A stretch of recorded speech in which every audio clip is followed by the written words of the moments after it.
So that's fine.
Correct.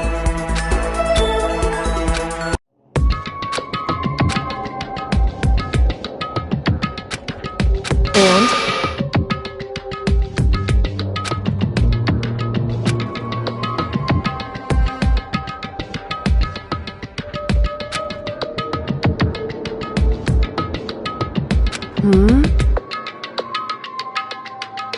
So... because...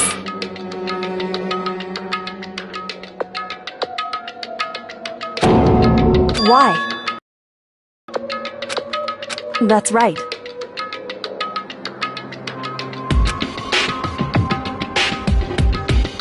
So then... And?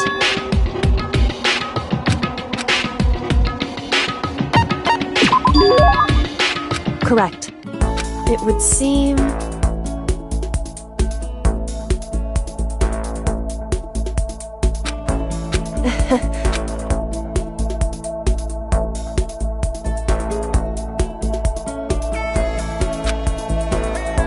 So then...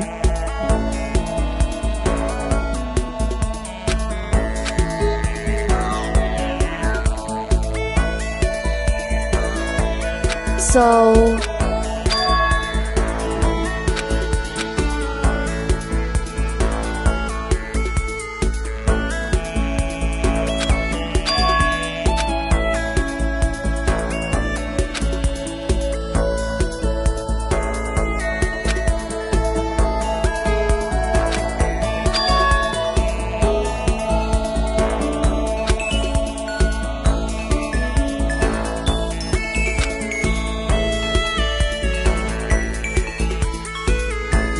Whew. Goodbye.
Yo!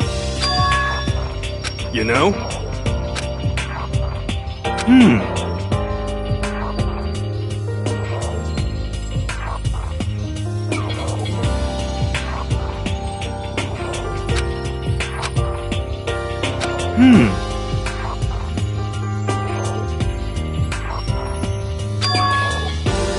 Actually...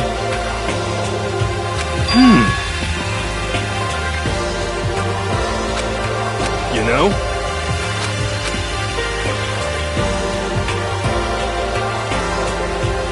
You're serious.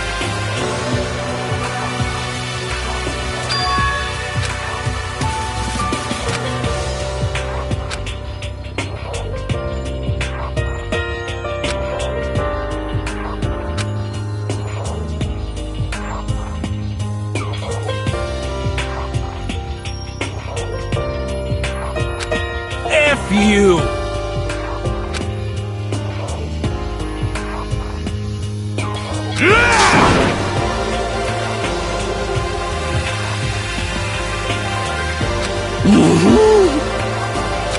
What?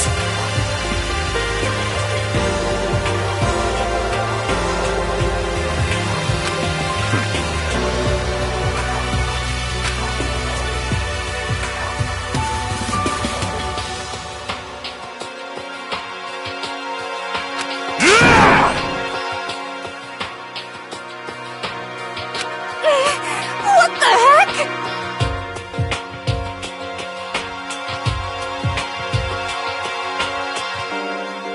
Oh.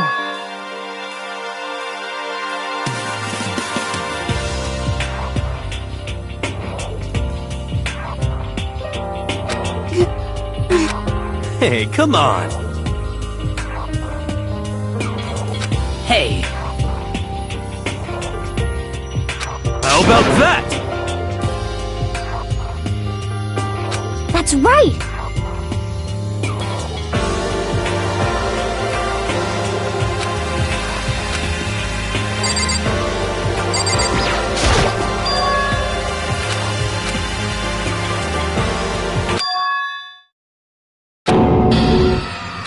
No way!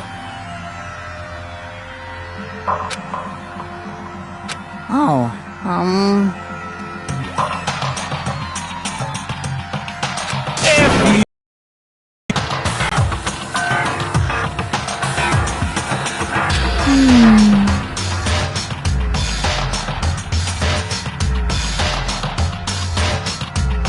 Wrong.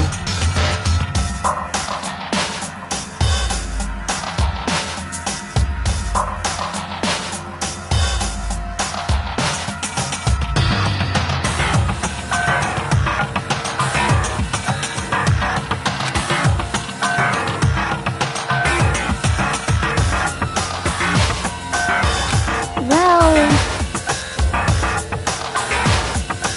However...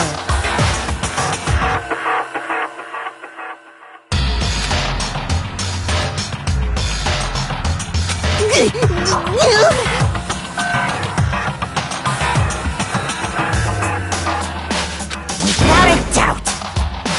What?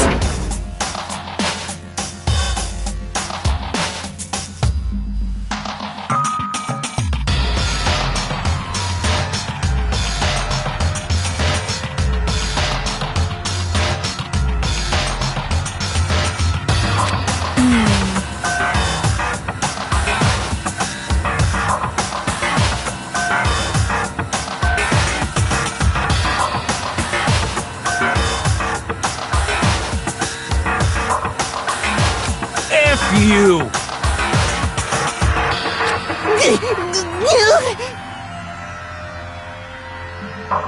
Damnation!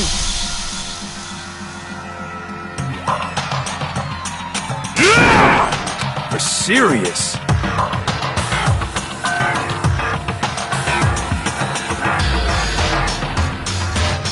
Wrong. Huh? So... What?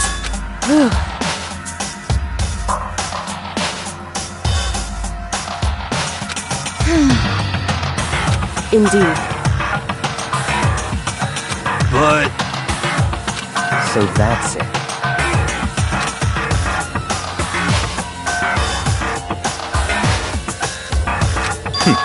Interesting. That's terrible!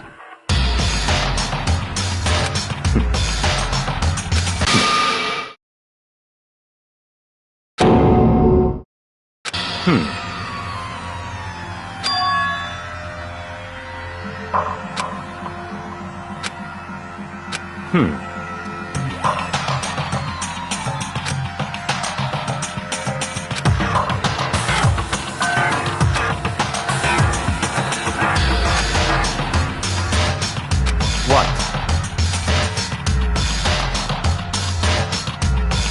Gee, what? It's like...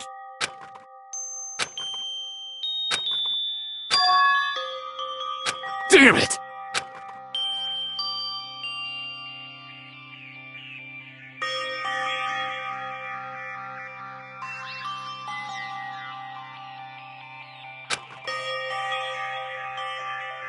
So,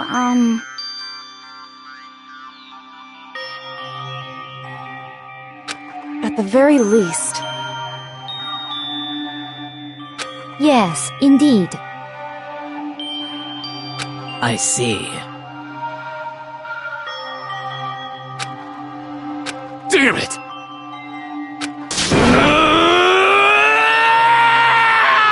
I swear I will save her!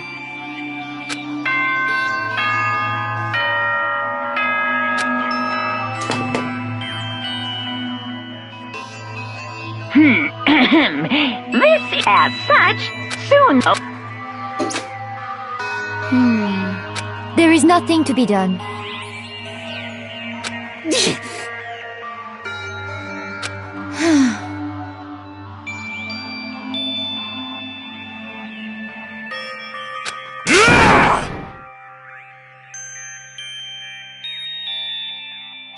Calm down.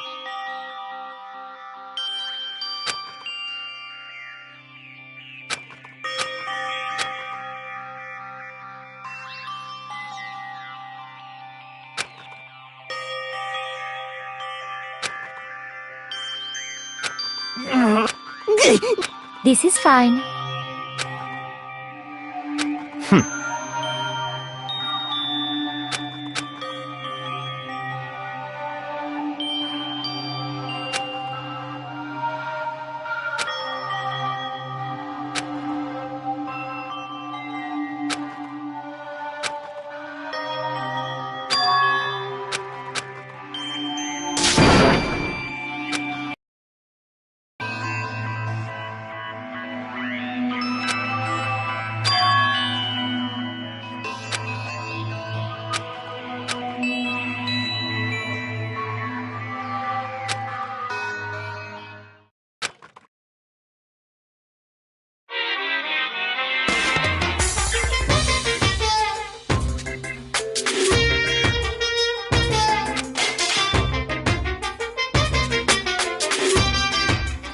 Sometimes, the murders that people forgive are way more abnormal than the ones they don't.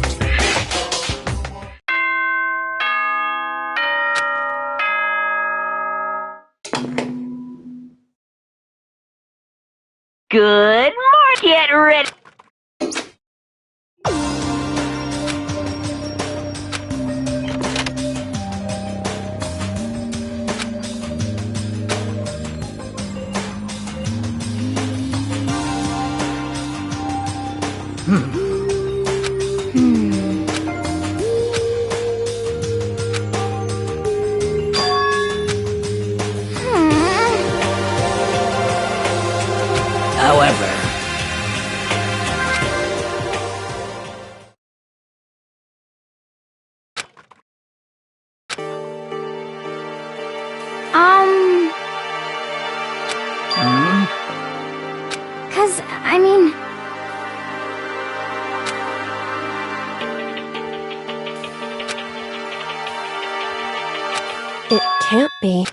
It would seem...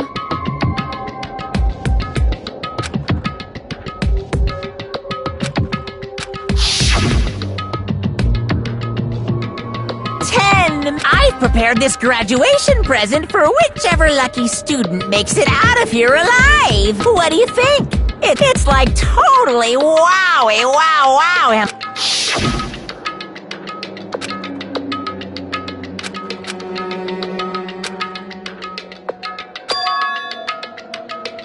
Hey.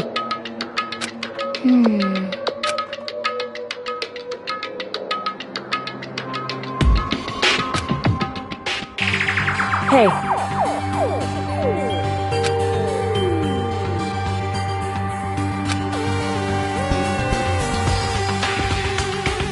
Okay, Anyway, but Well then.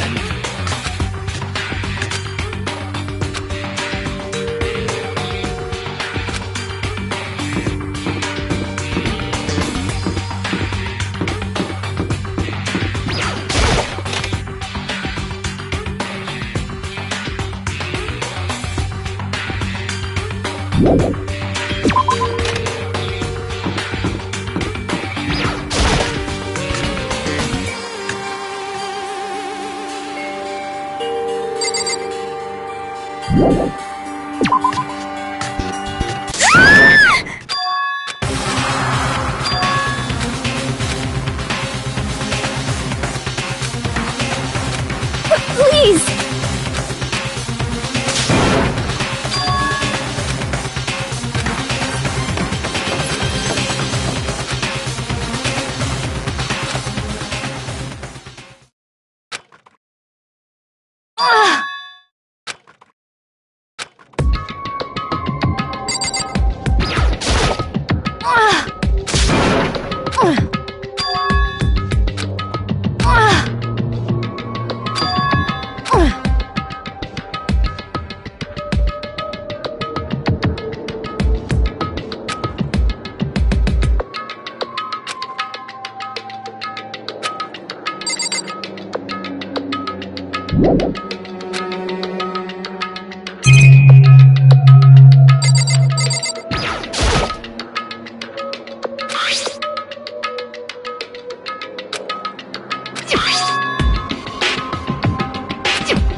Okay. What?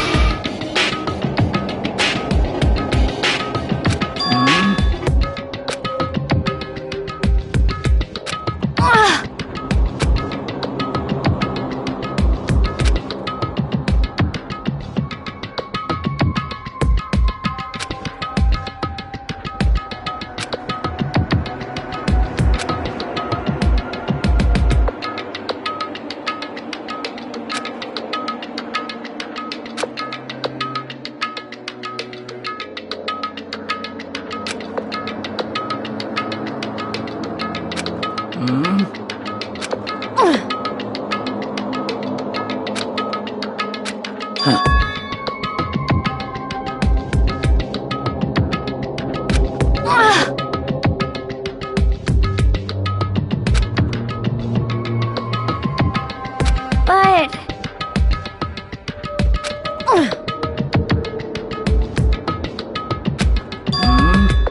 As for me...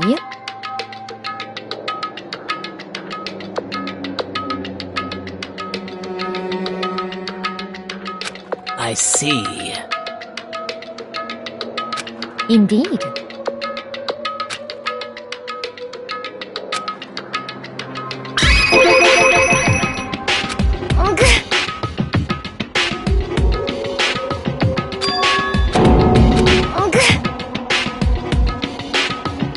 What?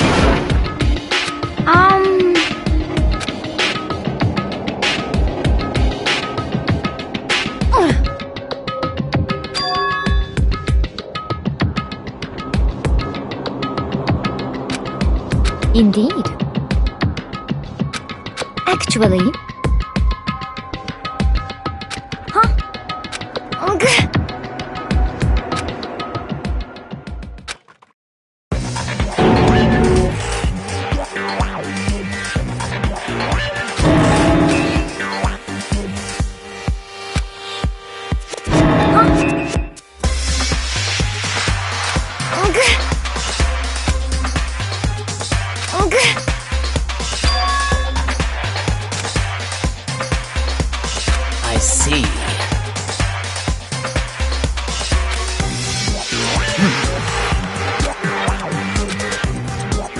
Just a second. Let's see. I see.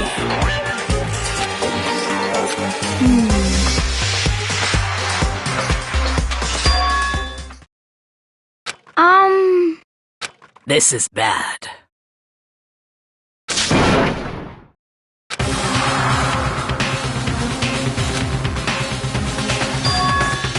What?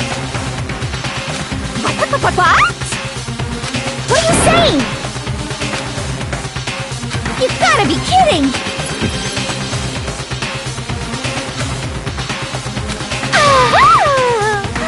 Stop talking. What? That's fine. Okay. Oh. Perhaps. Okay.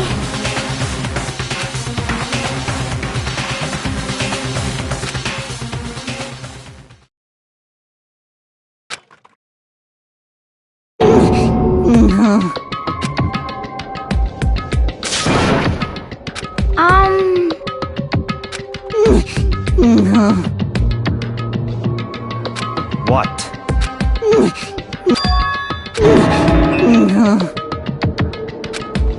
What did you...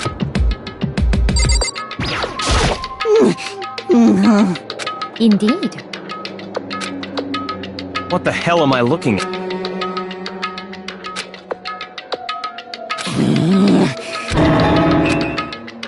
It can't be! Damn.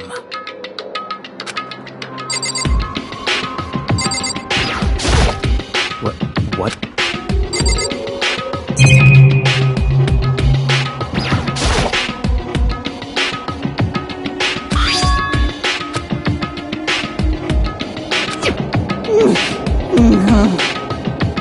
Well... Hey.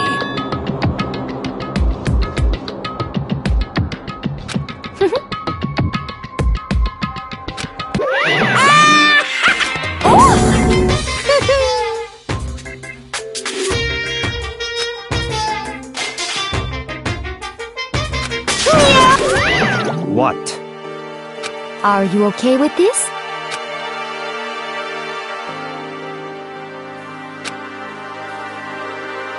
Yeah!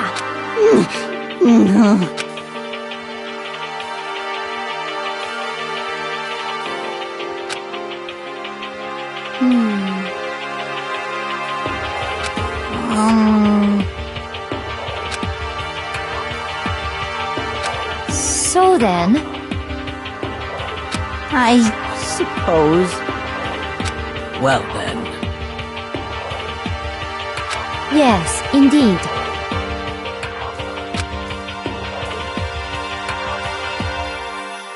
So in other words...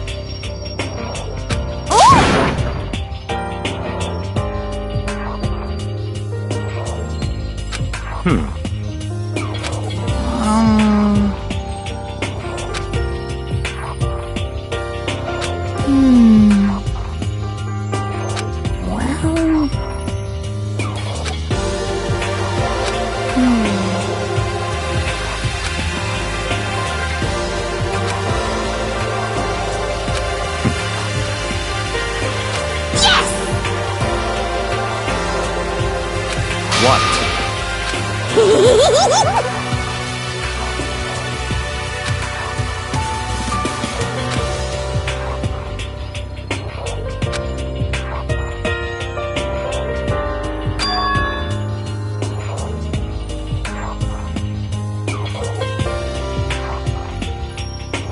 Very strange.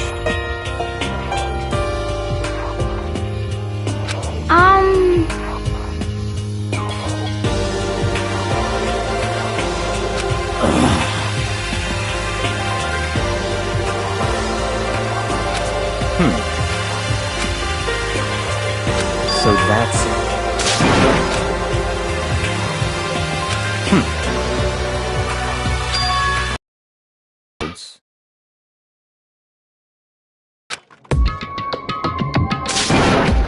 What?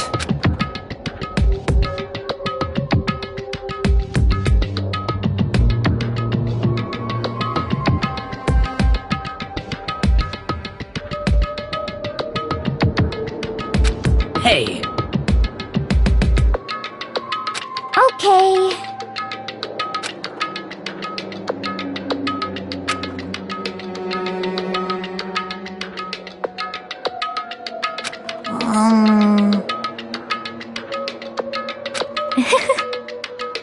well then.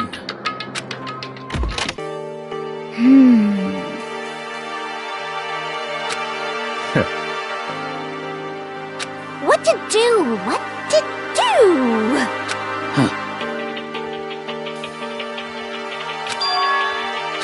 What?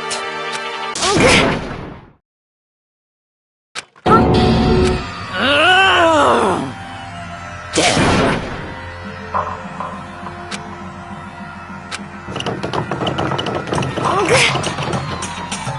Well, Oh! Just a second! So then... What are you saying?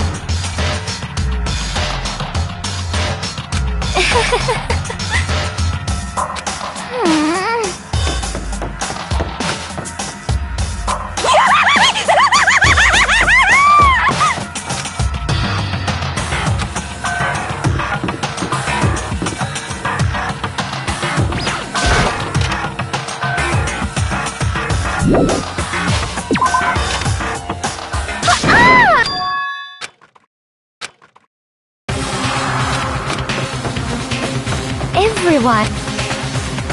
Just a second! What?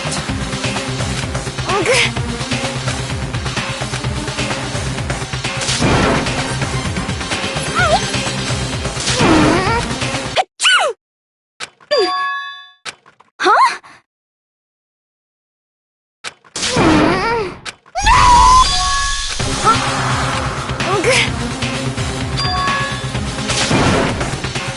What? It's all clear now. So then...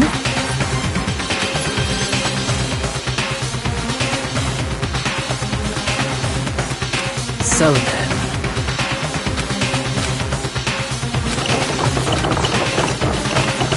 Just a sec...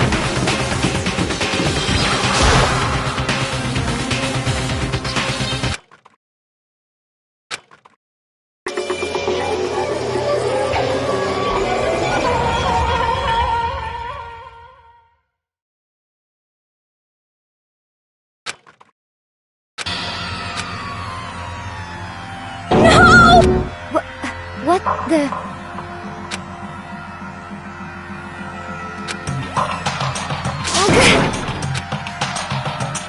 No way!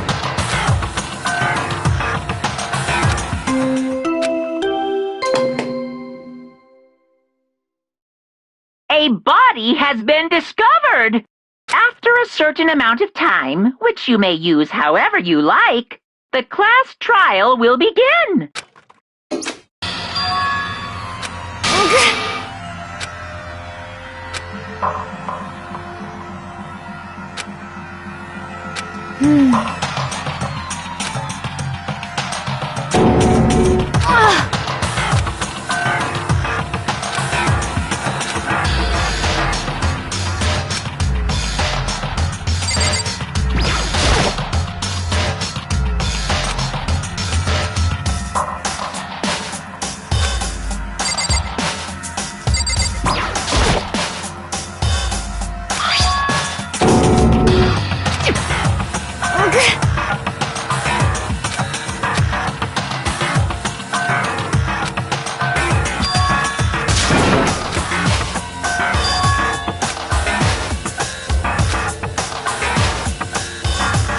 Are you okay with this?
However,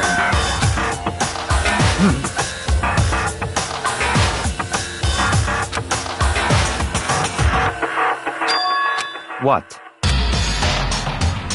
What? what? Hey! I see. Damn!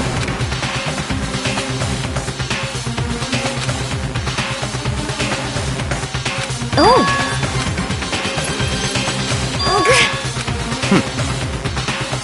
Indeed.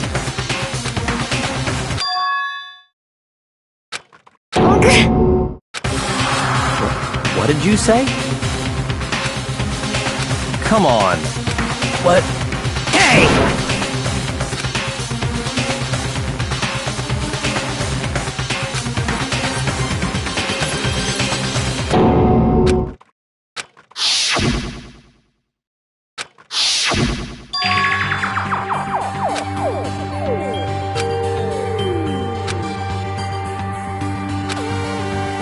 Indeed.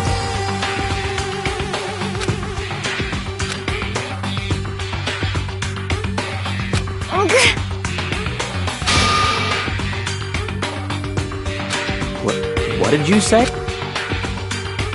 Why?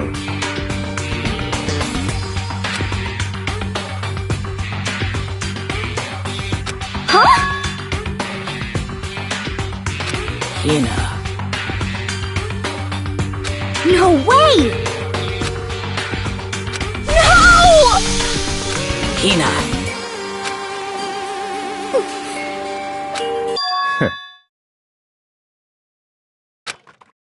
What? Well,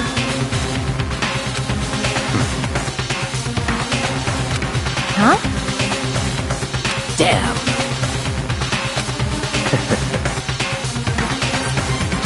Bastard!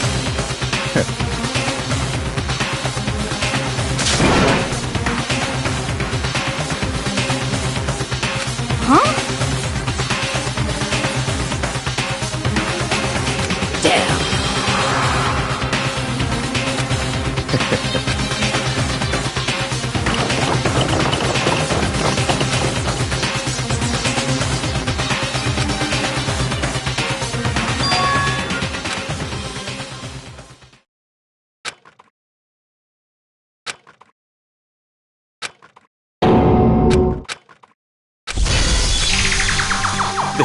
This...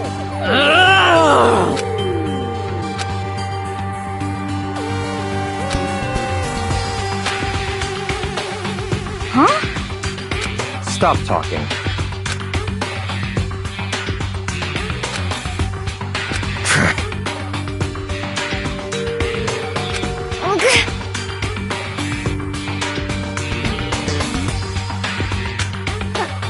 Huh?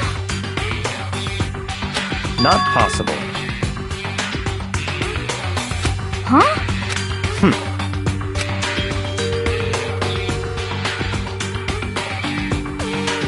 Well,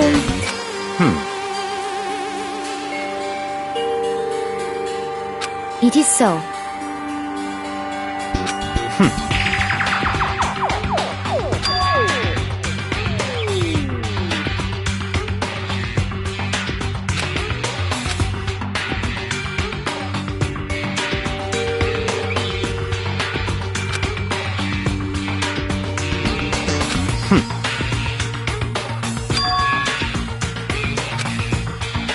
That's fine.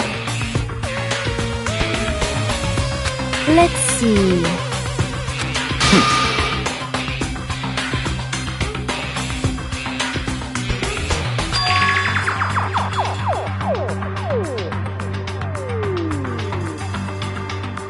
That's right.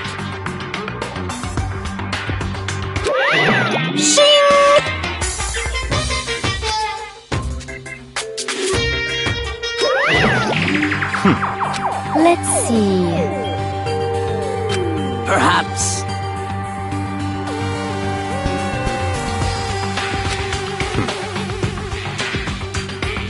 In other words,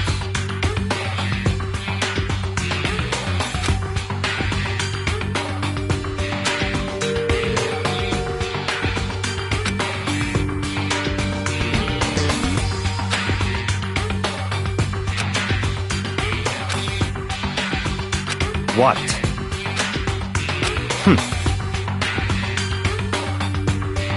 So then, but...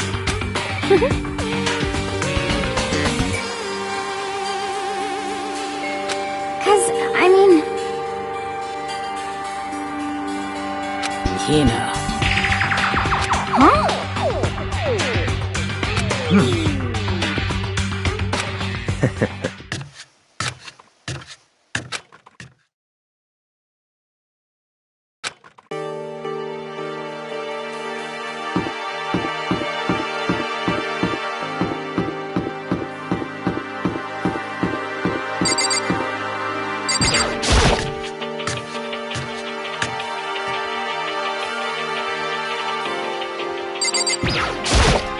Huh?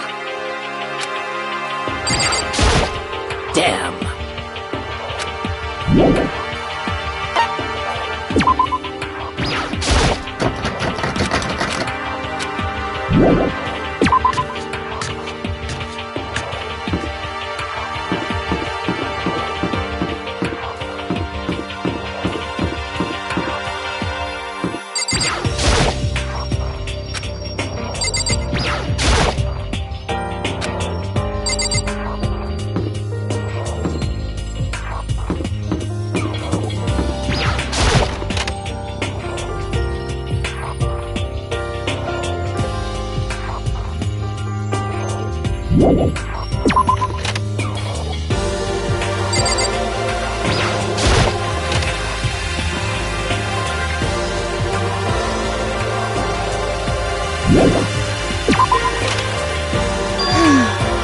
Come on. Indeed. Goodbye.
A body has been discovered after a certain amount of time.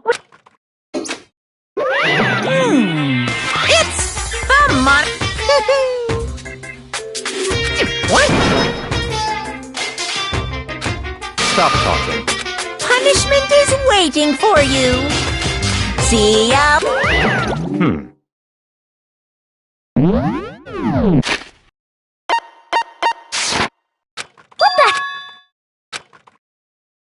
That's terrible!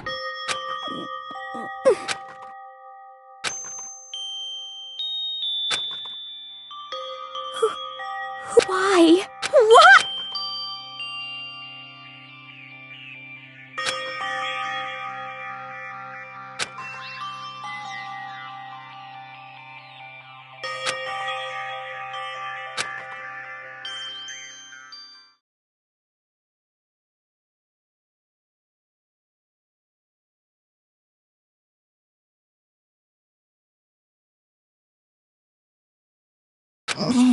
He's alive again? Where am I? Cold. So cold. Is winter coming? Huh? That's right. I remember now. Come on, you gotta wake up! I remember everything before I met. It's reaching out like the tail of a comet. Hey, Fumi! Who was it? Who attacked you? Who tried to... Ooh, that's right. Yasu.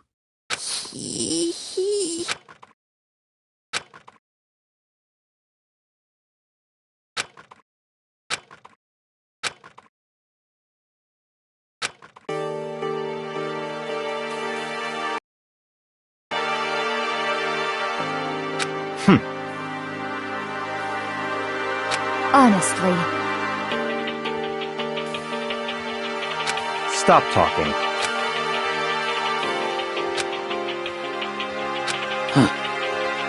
Then perhaps...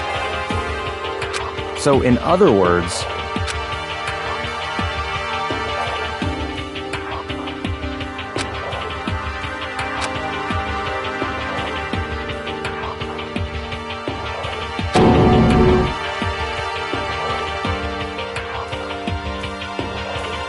What is this? that's fine.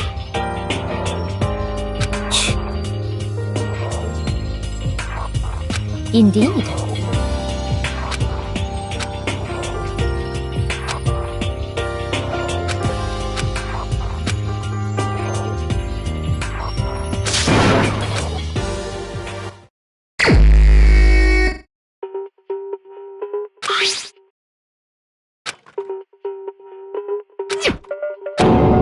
Very strange.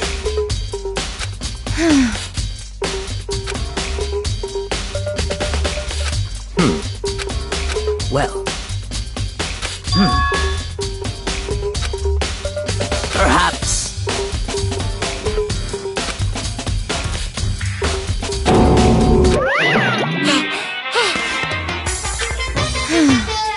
Monokuma appears! Yep.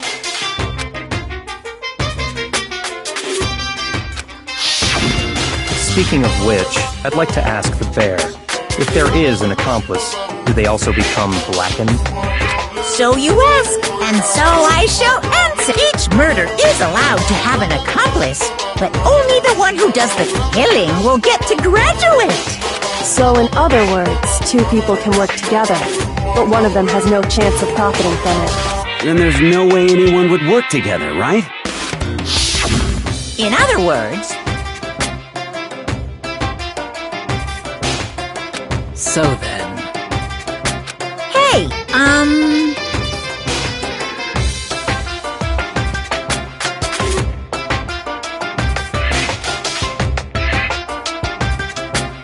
phew. So, in other words, Well,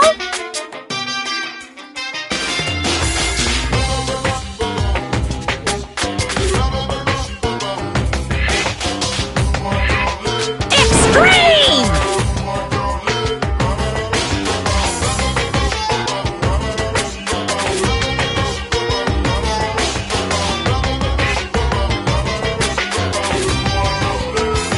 Well now.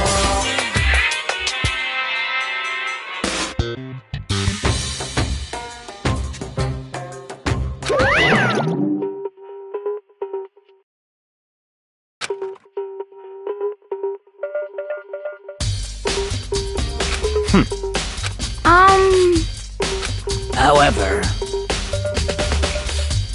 Indeed. So,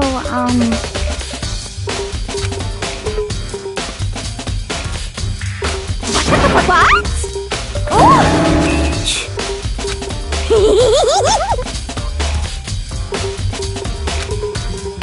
You SOB! Huh? You've gotta be kidding! What the heck? What?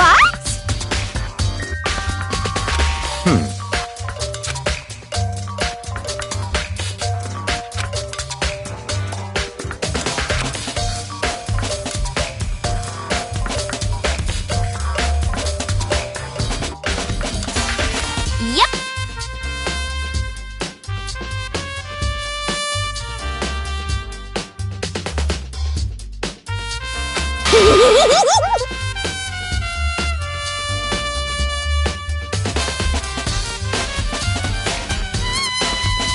What are you saying? let's see.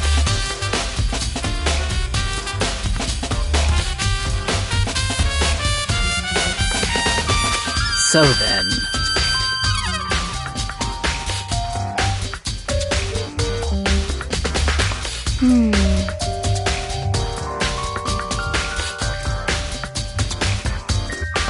It's all clear now.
So,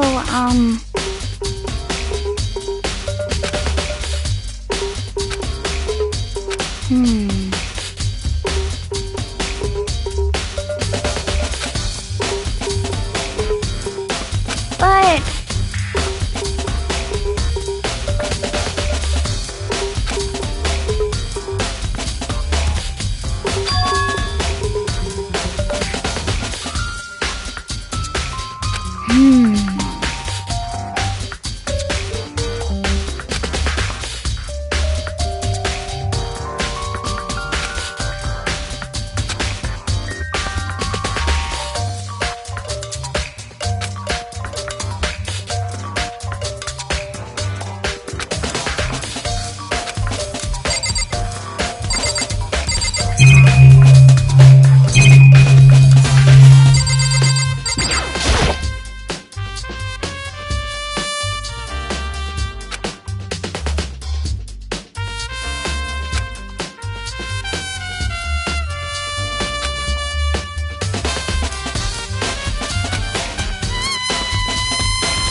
So, in other words,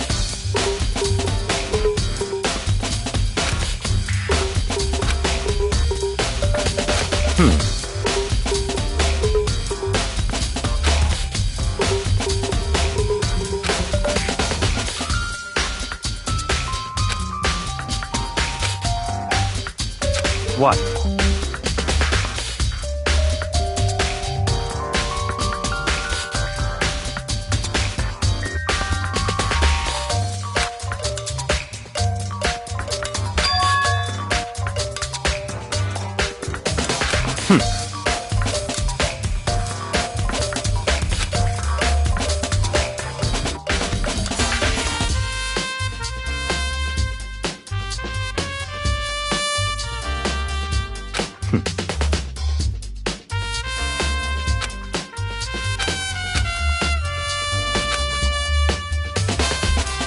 What?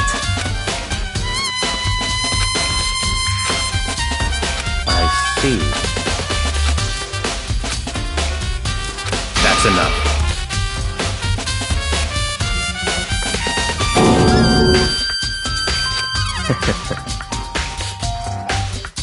Goodbye.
Let's see.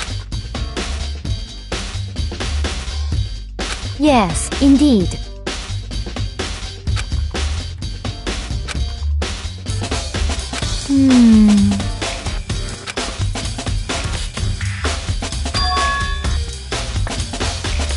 Indeed.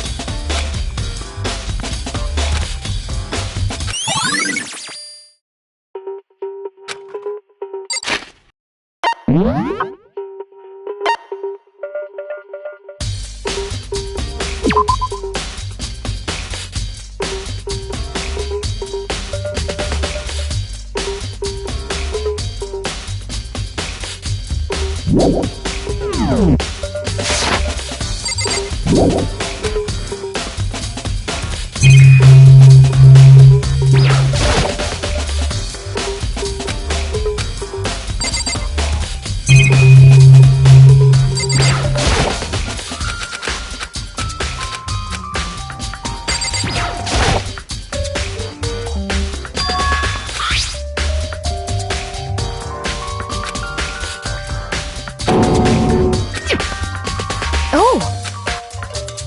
Huh?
It's all clear now.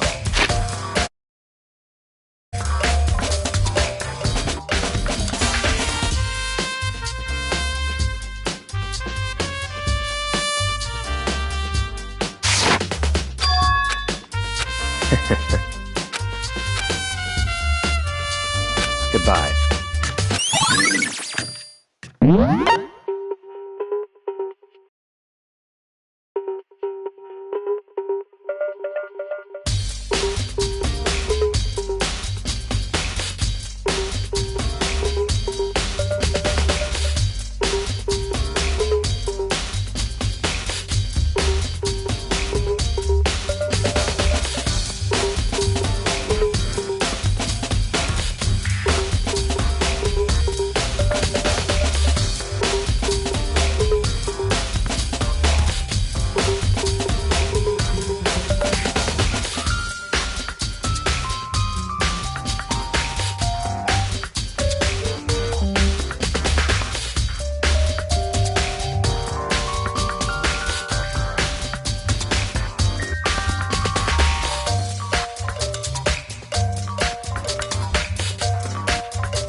second.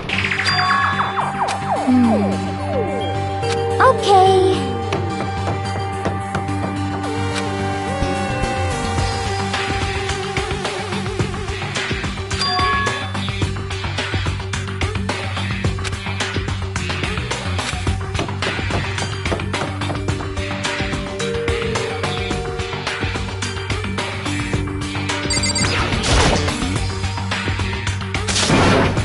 I mean...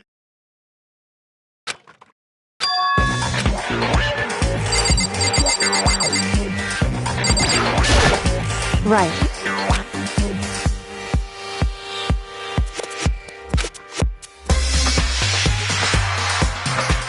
Don't be mean!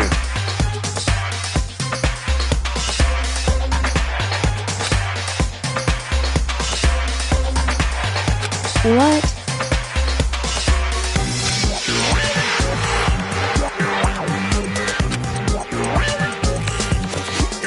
Well.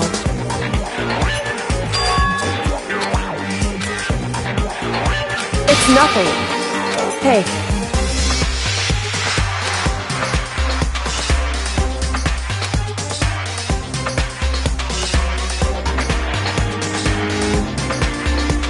And? I mean...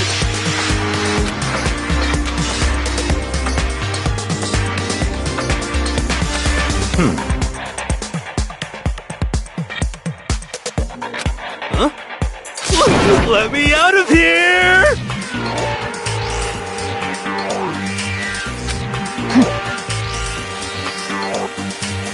You got it all wrong! It would seem...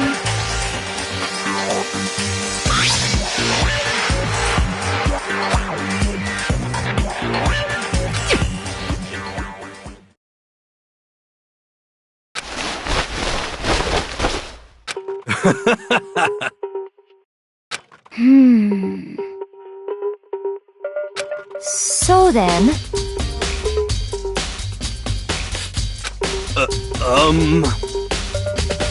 Honestly. Is that okay?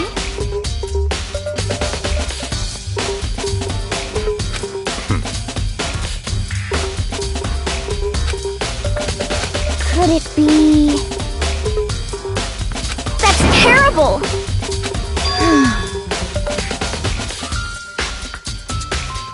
Just the worst. What? That's right.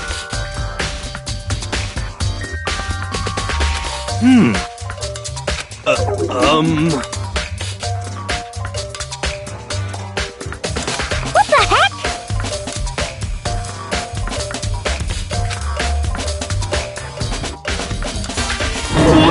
Please! What are you saying? What the heck? Okay.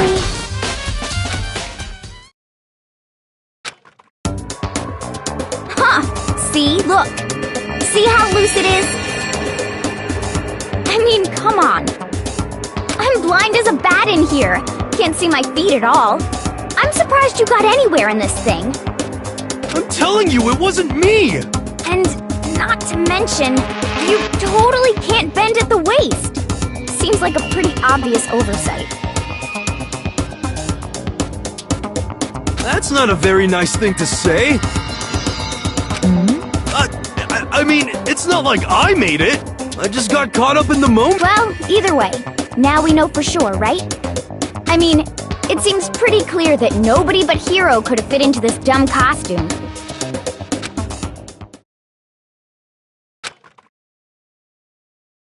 Ah.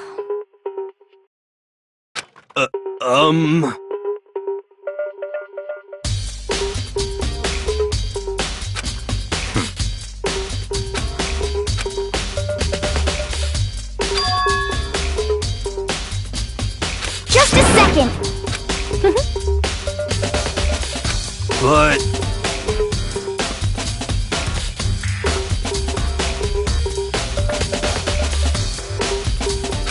Honestly. What the heck? Just the worst. That's terrible! What?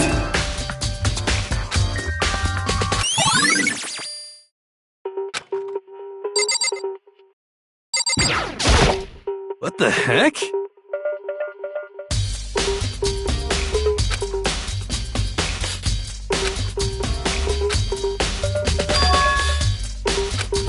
What?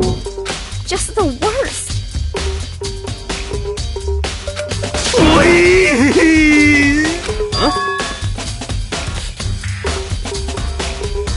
How about that?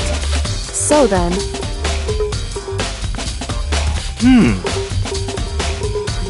I'm at least 30% right! correct. Please! What the heck?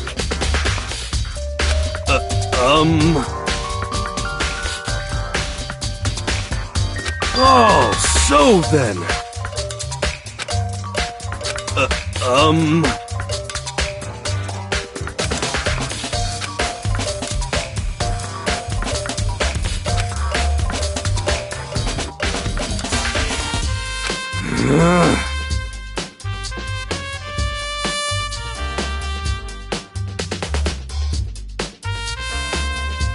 Hey.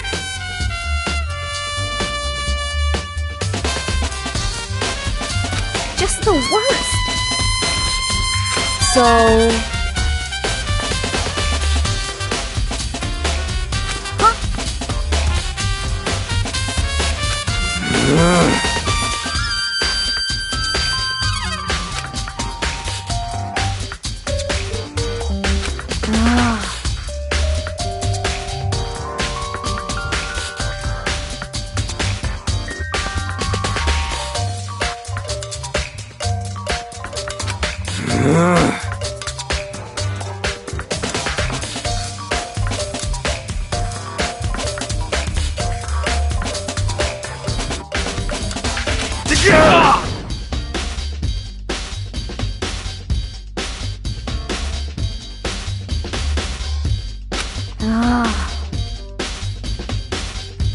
Don't be mean!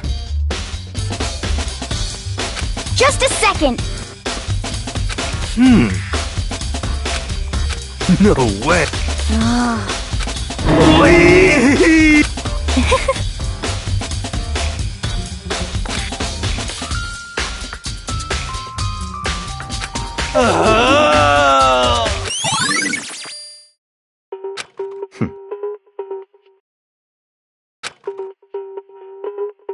What the heck?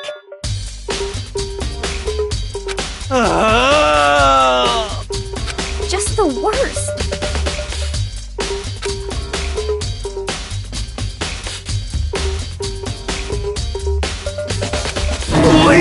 Please!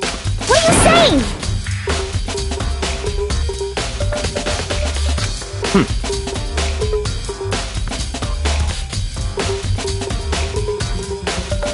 What?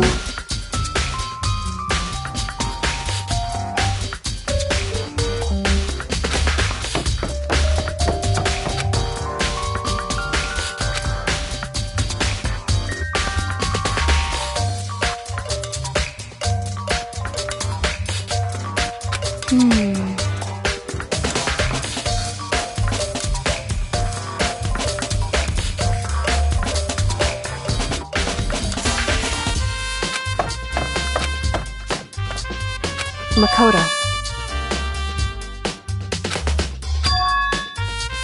It would seem...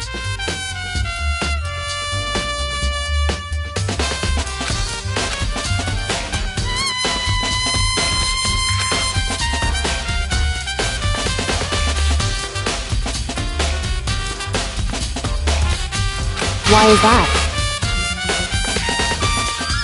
Anyway...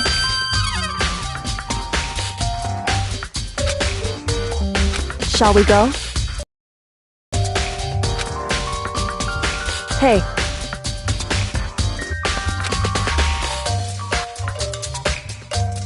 Correct.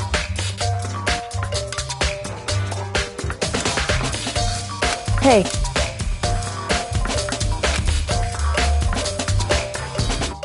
Anyway...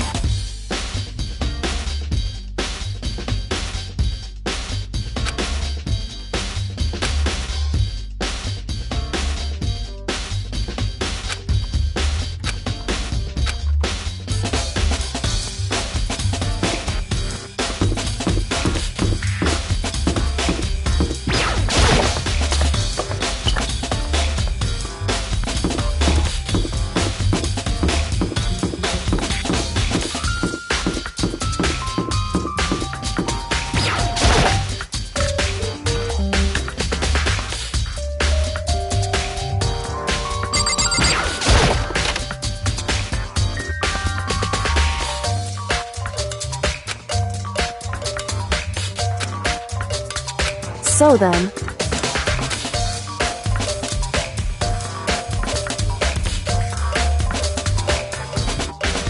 I knew it.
I see.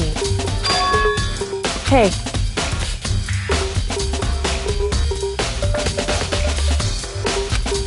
Whew.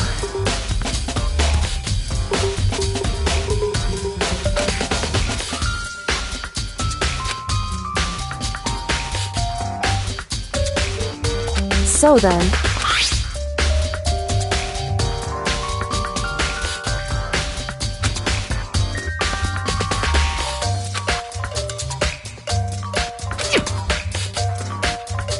That's right.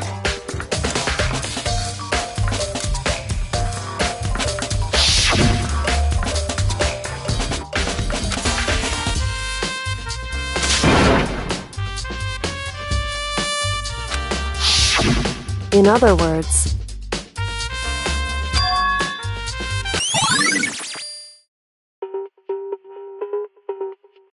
However...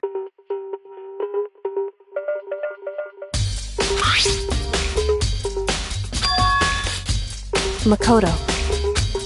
Because...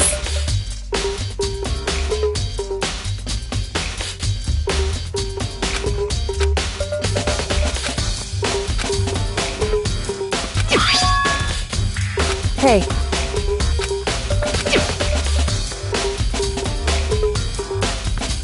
Is that right? So then...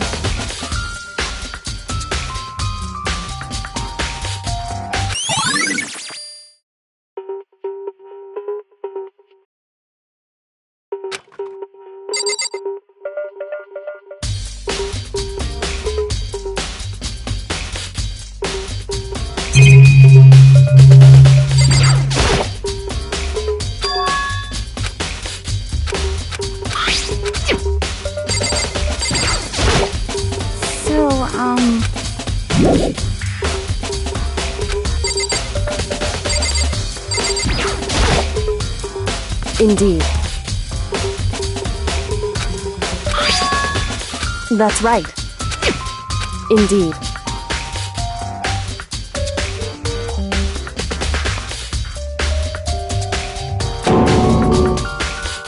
Why is that?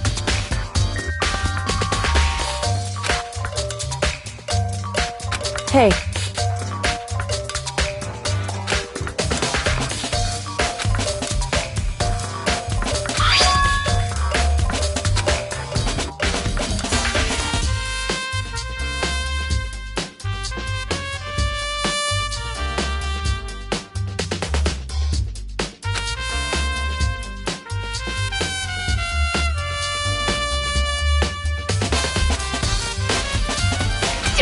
so...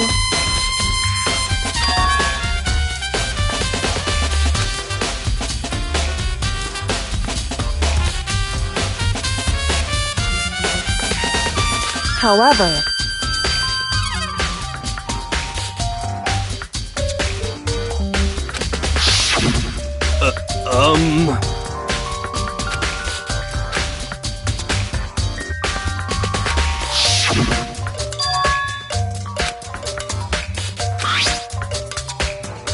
Is that right?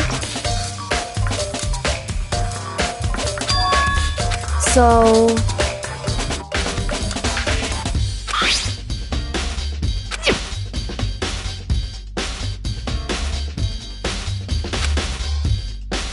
Hey.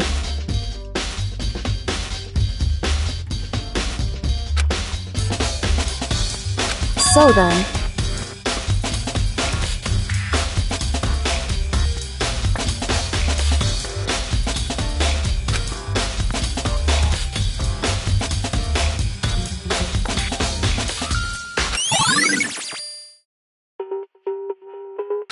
Hey.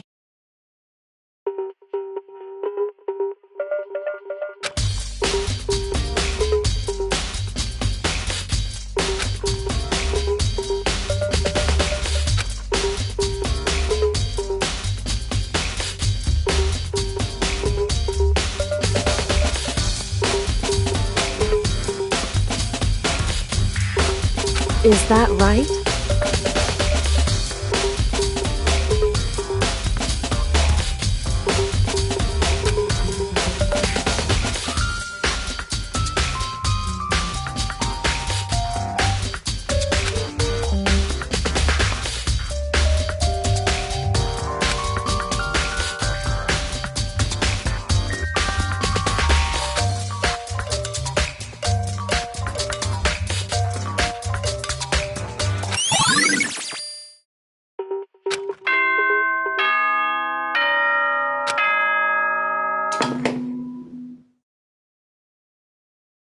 Are you excited? Are you pumped? Like the bright burst of fireworks. And so, with no further ado, everyone please meet at the usual spot. Make your way to the red door on the first floor of the school.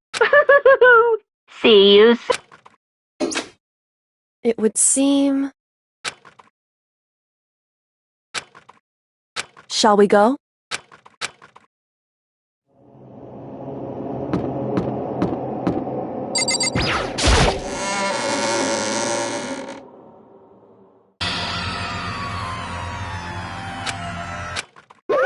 Monokuma appears!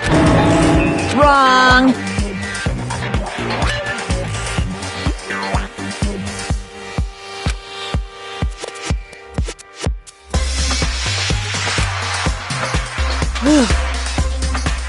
Boy, tough crowd.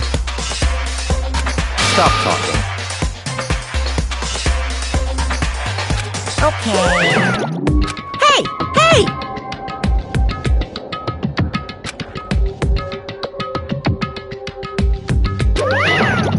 Let's go. Please! What the heck? What the heck?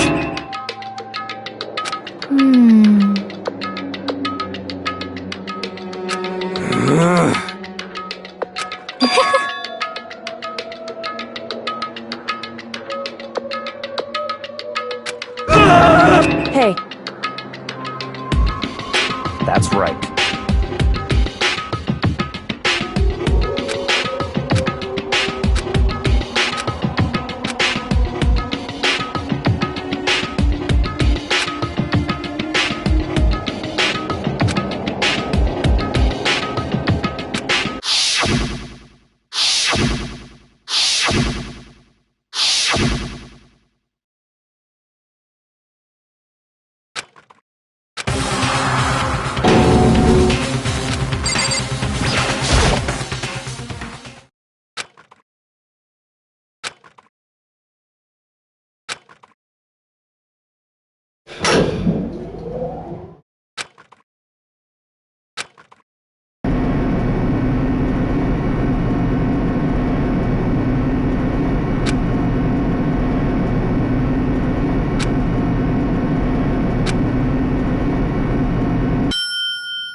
What?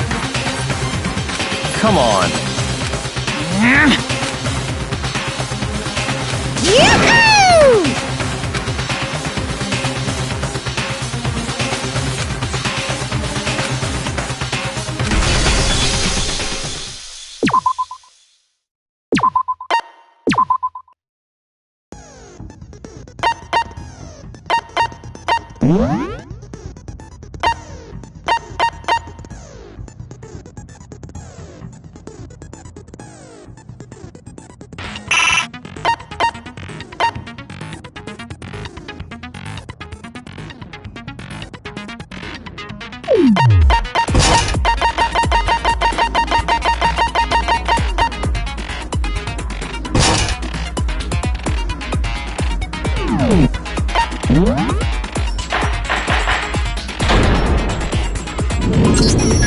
Let's begin with a basic trial. So if you can figure out who then I'll punish everyone besides the blackened and the one that deceived everyone else. Now then, to begin with... We already know who did it! Was that? It was Hiro. He does not have an alibi for when the murders took place, and we found him in that suit. Don't try and deny it! You killed them! I didn't! Someone knocked me out! I was asleep the whole time! I don't know anything about it! Shut your murdering mouth, murderer! Who are you calling a murderer? I am sorry to say, Hiro, but we do have evidence. Blueprints for the suit. Parts we assume were used to... And all of it was found in your room. You have to admit, it points to you as having created the suit and wearing it while committing crime after crime. How many times do I have to tell you? I don't know! I don't know!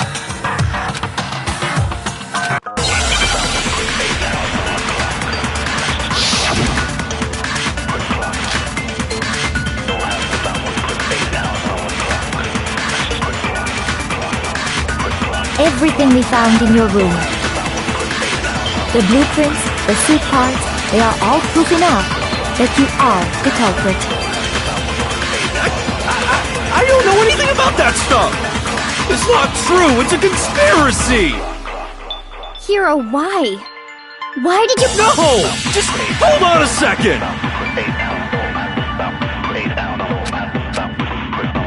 Everything we found in your room. The blueprints, the suit parts, they are all proof enough that you are the culprit. It's not true! It's... Hiro, why? No! Just hold on a second! Everything we found, the blueprints, the suit parts, the... No, it's wrong!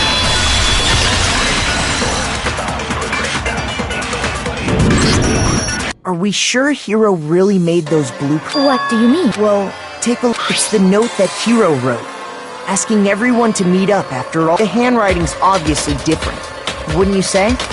When you compare it to the blueprints. There's no way you could fake the same unless that person made it a point to disguise their handwriting. No, the differences are bigger than that, I think. Come on! I'm not smart enough to think of trying to change my handwriting anyway. So Makoto, are you saying you don't think Hiro's the culprit? And he's not the only one.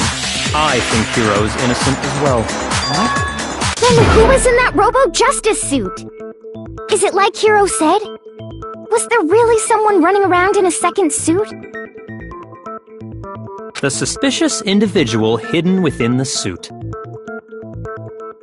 Go ahead, Makoto. Tell them who it was. So? Who was in the Robo-Justice?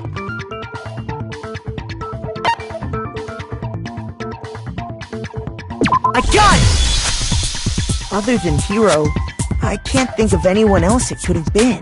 Obviously, he was the one in that particular suit, and we never found any kind of second suit. Then there can be no doubt. Hiro is the prime suspect. That doesn't make any sense! You just said Hiro didn't do it! It makes perfect sense. Hiro was the suspicious individual in the suit, but he's not the culprit. So what you're saying... That's right. The culprit in this case has nothing to do with being in the Robo-Justice suit. What? Now that's a bold assumption! And what reason do you have to make such a statement? You do have a reason, yes? Of course. But before we get to that, there's something else we need to clarify first. So let's get that out of the way. Hey, stop trying to boss us around! All things have a proper order. So what is it? What needs to be clarified? We must clarify the method of transportation for Taki. It would seem that his corpse was moved. Makoto, can you tell us what...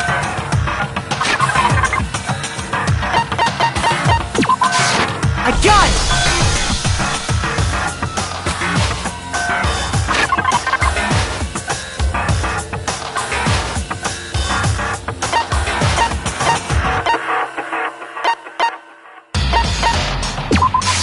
I got it! They were adults. So Taka's body disappeared from the equipment room. And when we found it for the second time, it was wrapped in a blue tarp. It was the same tarp that, up until then, was stored in the equipment room. So the killer must have seen it there, and decided that way they wouldn't leave any... Okay, that explains the tarp.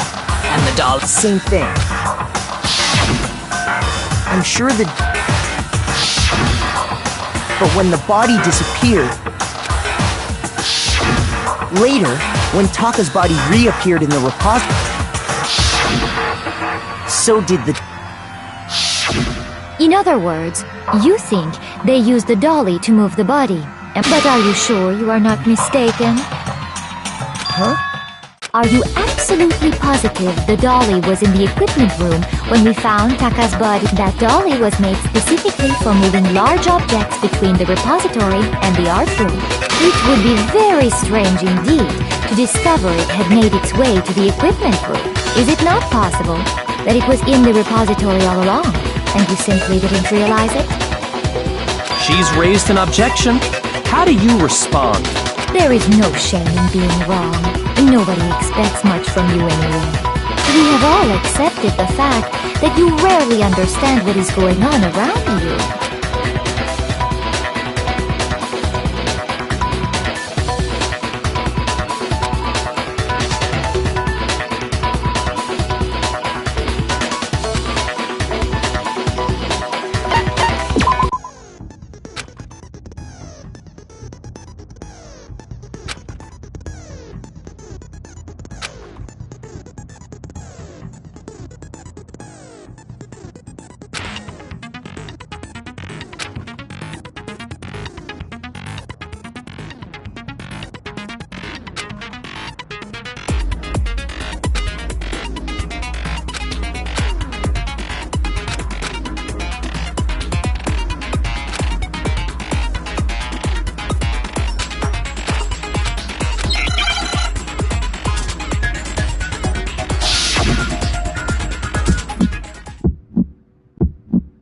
You have it wrong! I cannot agree! You are a fool! So pathetic! Lies will get you nowhere! Do your worst! Away with you! You miserable wretch! I cannot agree! You are a fool! Lies will get you nowhere! Do your worst! You miserable wretch! You have it wrong! I cannot agree! You are a fool! So pathetic! Lies will get you nowhere! Do your worst! Away with you! You miserable wretch! I cannot agree! You are a fool! Lies will get you nowhere! Do your worst! You miserable wretch! You miserable wretch! I cannot agree! This should prove it!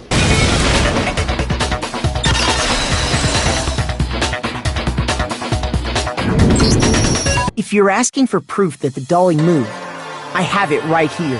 When I found the dolly in the repository, one of the wheels had a blood stain on it. There was a pool of blood in the equipment room which the killer probably rolled the dolly through the blood on accident. As the blood dried on the tire, they moved the body into the repository. So there's my proof that the dolly was used to move Well, anyway, that was just something we had to get out of the way. Let's get back to the main subject. Yeah, the subject of how Robo-Justice didn't do it. Because if it's not a killer robot, what kind of robot? I'm not sure that... I'd be happy to explain why the occupant of the suit couldn't possibly be the killer. If you look back on how the body was transported, it will become immediately obvious.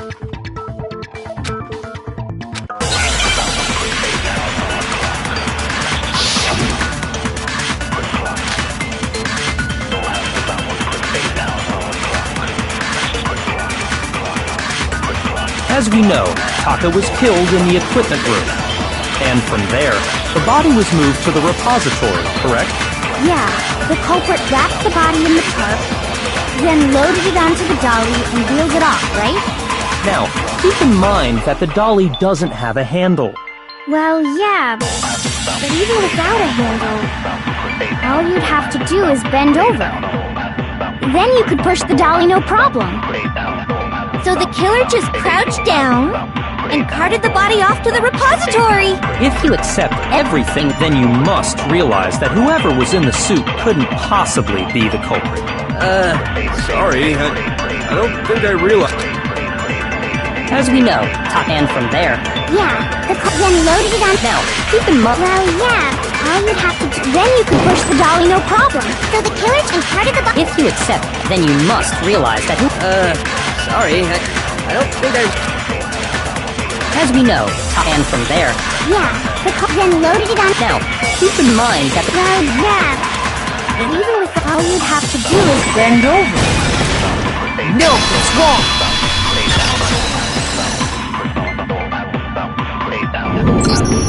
You're absolutely right that you could push a dolly without a handle if you stoop down low. But if you were wearing that suit, do you think you could actually get into a position like that? What do you think back to what you said when we were all checking out the suit together? Remember?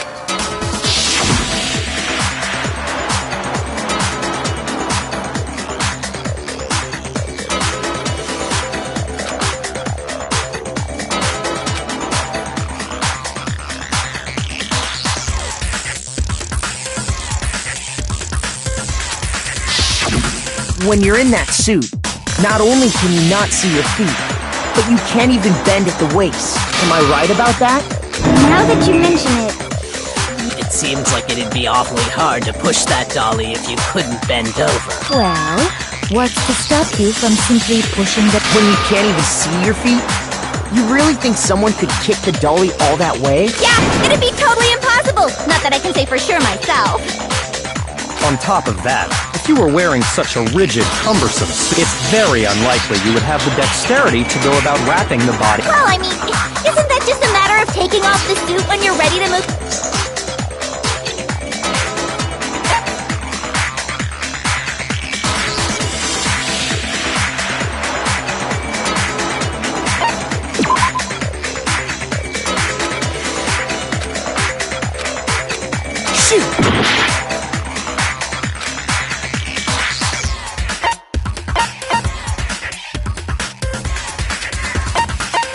I got it! I don't think taking off the suit was an option. If you remember...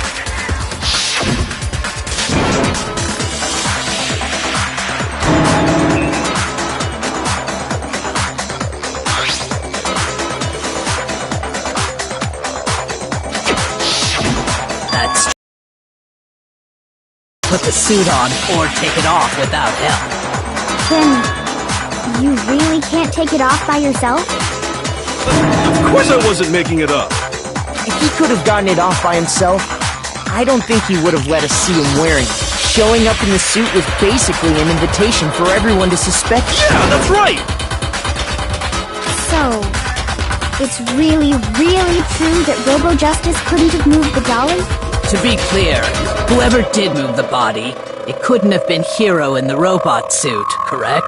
No, wait. Just a second, if you please. Have you forgotten about the picture that I took? You all got a good look at it, did you not? The image of Hifumi being dragged away by Robo-Justice? If whoever was in that suit is not the culprit, how do you explain that? Besides, do you remember what the now deceased Hifumi said?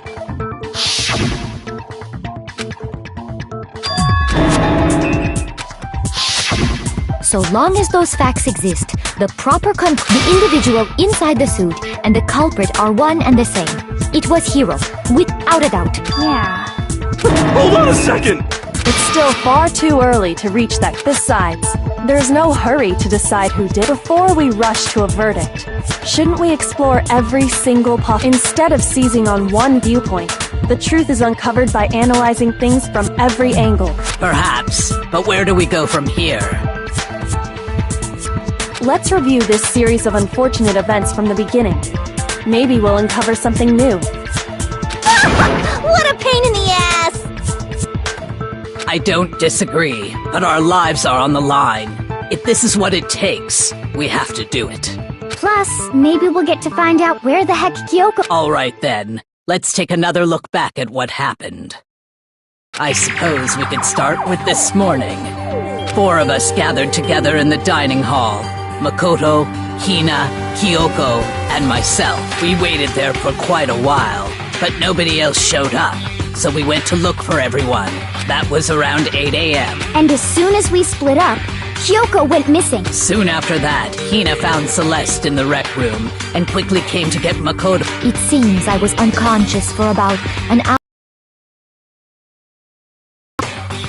I know it was an hour, because I remember being attacked. That was when we saw Celeste's picture and discovered that her assailant had been wearing a— As it turns out, it was Robo-Justice. It also soon became clear that this same Robo-Justice had abducted Hifumi. We were soon joined in our search by Byakuya and Toko, and then went on to find Hifumi in the library. He was injured, so we took him to the nurse's office and resumed our search for the suspect. But not long after leaving the nurse's office,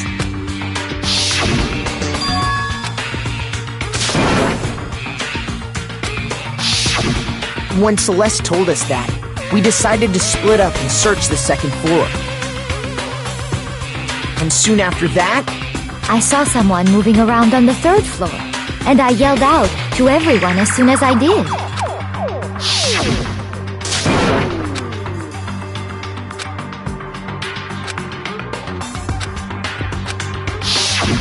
and then,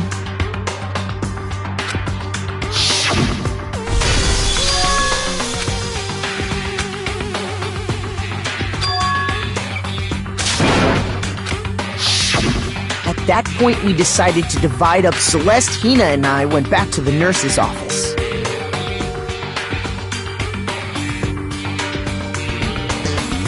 While Sakura, Byakuya, and Toko chased after the suspect. When we got back to the nurse's office, we found Hifumi, dead. And that's when we heard the body discovery announcement. I left Celeste and Hina there and headed back to the 3rd floor to let the others know what had happened. meanwhile, we had just discovered Taka's body in the equipment room. We must have found both bodies at almost exactly the same time, because we heard the same announcement not long after we discovered his body. And that's when I told you guys about Hifumi. Then the 3 of us headed for the nurse's office. But right after we left the physics lab, we ran into Celeste, who'd arrived after us, and she told us something very surprising.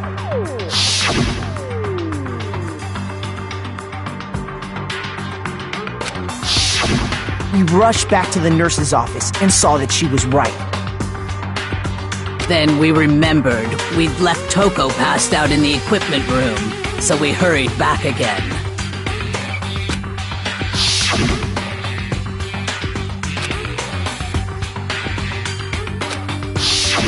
But when we got there, we discovered that next thing we knew, we were searching the school and And after some time... Celeste informed us that she'd found the bodies, and we all headed to the repository, which is where we rediscovered the corpses.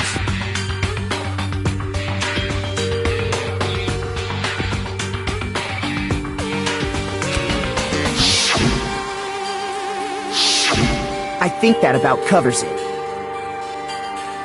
I see. The whole thing sounds exceptionally complicated. It certainly seems to me that these are not a simple series of connected events. Okay, well, if that's true, then what?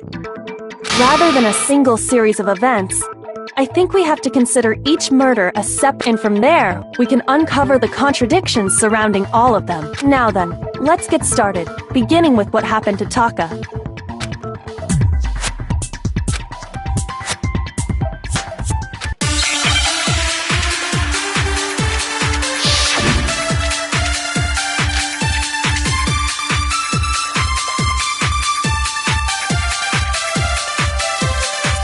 So, regarding Taka's death, I wonder if he died before or perhaps it was after? We already know what order they were killed in. Taka came last What makes you say that? because of the numbering of the Justice Hammers. It's true that Hifumi was killed with Justice Hammer 3, while Taka's death came from a... See? So it's obvious Taka came after.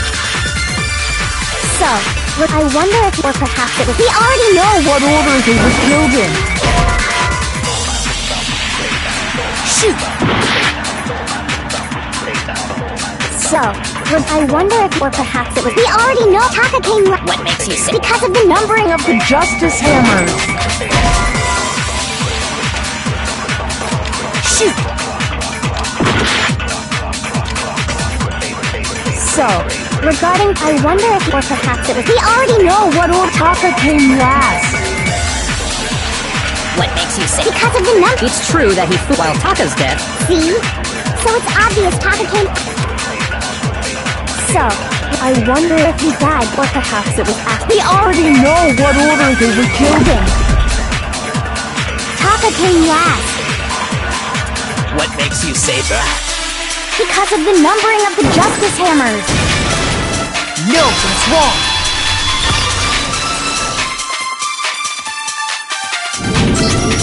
Hold on. There's no reason to assume that the hammers were used in the same order as their numbers. If anything, that's just another way the killer tried to disguise their actions. So you're saying the culprit wanted us to think the hammers were used in order, but in reality, Taka was killed before Hifumi? Okay then, let's see the proof.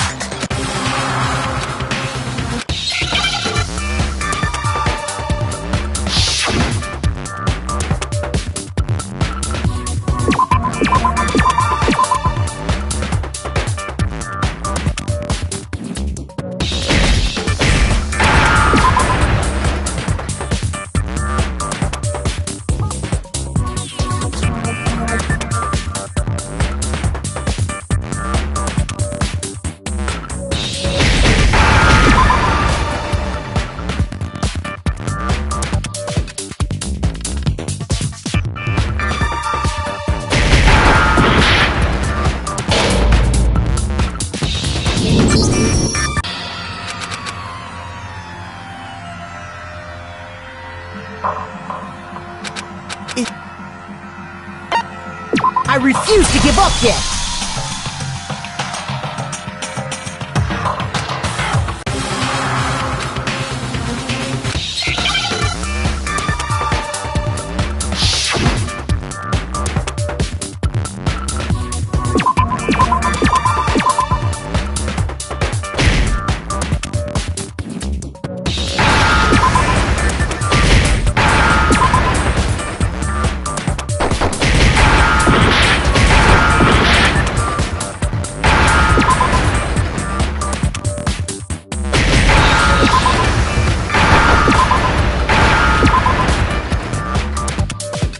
I understand.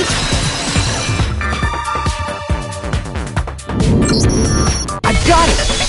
See? It must have gotten broken when he was attacked by the killer.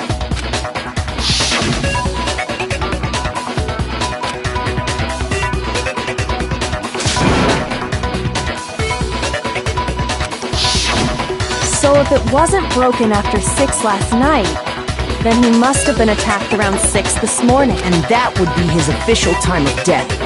But if that's true, then he was killed well before Hifumi. And before Celeste was attacked this morning. That's right. Taka was killed before any of the other incidents. That simple fact slipped past all. We made the wrong assumption about the order of events, all because of those justice hammers. That's exactly why the culprit wrote the numbers on each hammer and had them increase in size. That way, when we saw how they were used in each incident, we'd easily make that wrong assumption. Now, if Taka was killed around 6, then everyone's alibis for his murder go out the window. Because when he was killed, we hadn't met up in the dining hall yet. That may be true in the case of Taka's murder, but all of our alibis still hold true. That's right. With him, at least, we're all safe.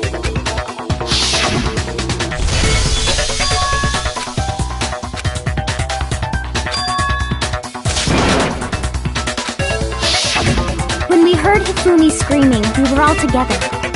Except for Hiro and Kyo. Then we all ran down to the nurse's office. That's totally true. We're all in the clear. Oh, I know! They must have recorded him screaming on a tape or something, then played it later on! If that's true, where's the tape? I don't know. Don't just go making stuff up. Anyway, we all have rock-solid alibis for when we heard Hifumi scream. Since all of us were there together, clearly none of us could have killed him. And it does not stop there. There was also the moment when we discovered his body had disappeared. When his body vanished from the nurse's office, Hina and I were in the bathroom together, while everyone else was in the equipment room, correct? And then there's the disappearance of Taka's body from the... At that time, we were all gathered together in the nurse's office because of Hifumi going missing. Well, don't forget, I was passed out in the equipment room the whole time. Wait, then what if Genocide Jill did it? She could have dragged Taka's body out of there right... Even if she could pull that off, there's no way she could have done the same with Hifumi's body, because, as we just established, she was passed... Besides, I didn't do either of them anyway. In other words, it is impossible that any of us could have killed Hifumi, or, on the other hand, Hiro and Kyoko had disappeared. So they most certainly could have done those things. For now, we can't get fixated on who did it, or we'll just keep going around in circles. So instead of who, I propose we start talking about how. In particular, I think we need to figure out how Hifumi... That's true. We searched everywhere, and according to what Celeste said...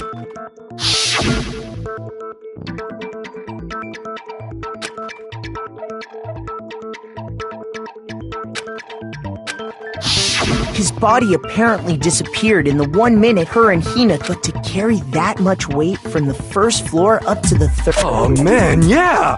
There's no... Well, what if I told you there was a way to make the... What?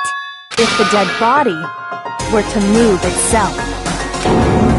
The dead body moved on its own? No! Not another... I don't think it has anything to do with the occult. I think what she's implying is we thought Hifumi was dead, but perhaps in reality... He was... alive? Are you saying Hifumi wasn't carried out of the nurse's office, but simply... But I mean, we found his body. Perhaps he was simply... That... it isn't...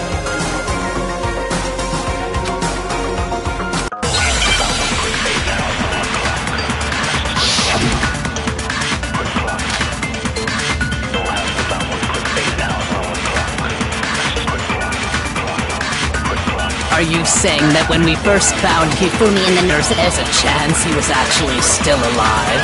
No.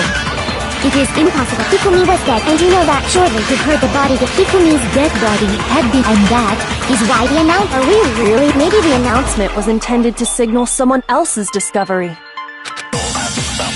Are you saying that when we first found there's a chance he was actually still alive? It is impossible. Hifumi was dead, and you know that. Surely you heard the body discovered. Hifumi's dead body had been found. And that is why the announcement was made.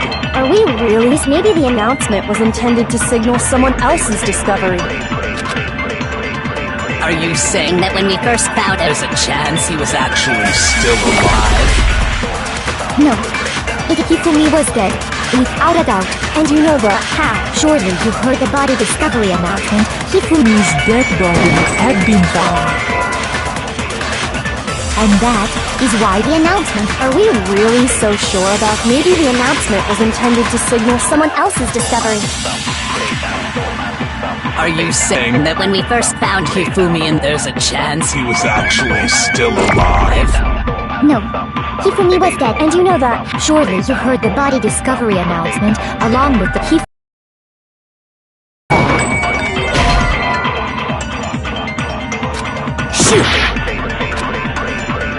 Are you saying that when we first found there's a chance he was actually No.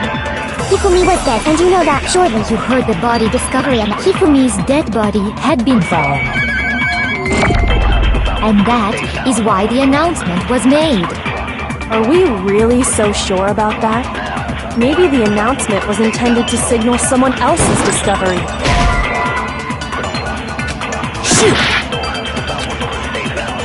Are you saying that when we first found there's a chance he was actually still alive? No. It is impossible. Hifumi was dead. And you know that. Surely you heard the body discovery. Hifumi's dead body had been found. And that is why the announcement was made. Are we really? Maybe the announcement was intended to signal someone else's discovery. Are you saying that when we first found Hifumi there's a chance he was actually still alive? No. If Hifumi was dead, without a doubt. And you know that how? Surely you heard the body discovery and Hifumi's dead body had been found. And that is why the announcement was made. Are we really? Maybe the announcement was intended to signal someone else's discovery. Are you saying that when we first there's a chance he... No. Hifumi was dead. And you know that. Surely you heard the body discovery announcement. Hifumi's dead body had been found. No, it's wrong!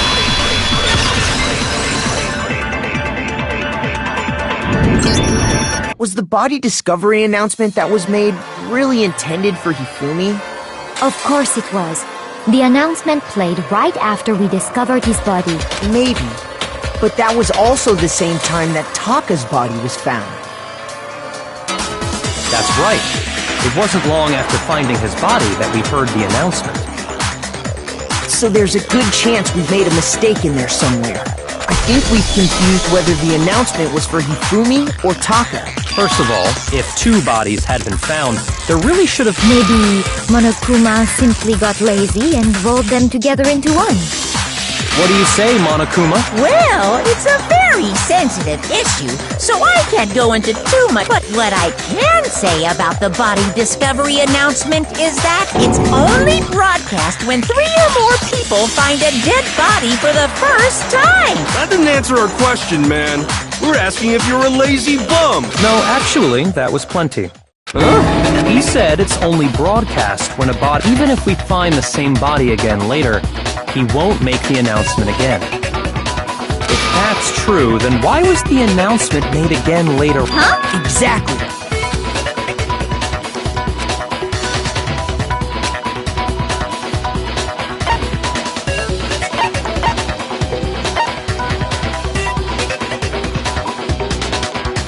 I got it! We heard it a second time in the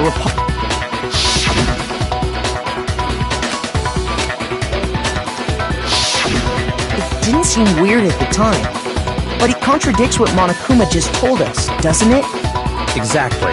If we were actually rediscovering both bodies, the announcement shouldn't... And in reality, when the two dead bodies being discovered for the first... So, when we found Hifumi the first meaning, he wasn't And that's just part of it. There's one other thing that leads me to believe he was still alive in the nurse's office. Oh, I know! Because he was super good at playing dead! Bada bing, bada boom! That is the worst logic I have ever heard. But honestly, I do not think there's anything that can prove he was... Okay then, let's take another look. Then it should become clear whether This whole thing...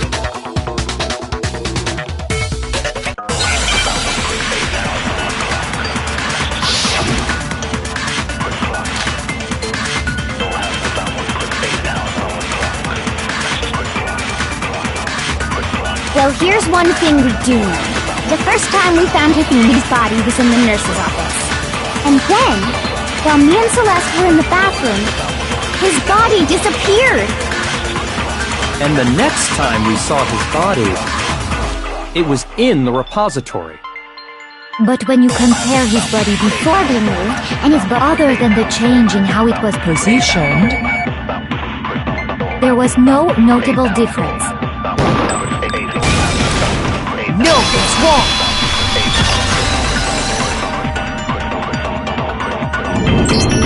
In fact, there was one clear his glass. That fact alone proves that he. Perhaps you'd like to.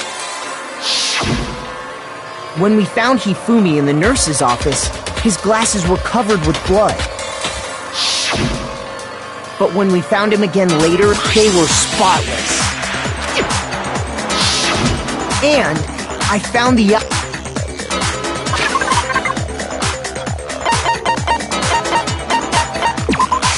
I got it!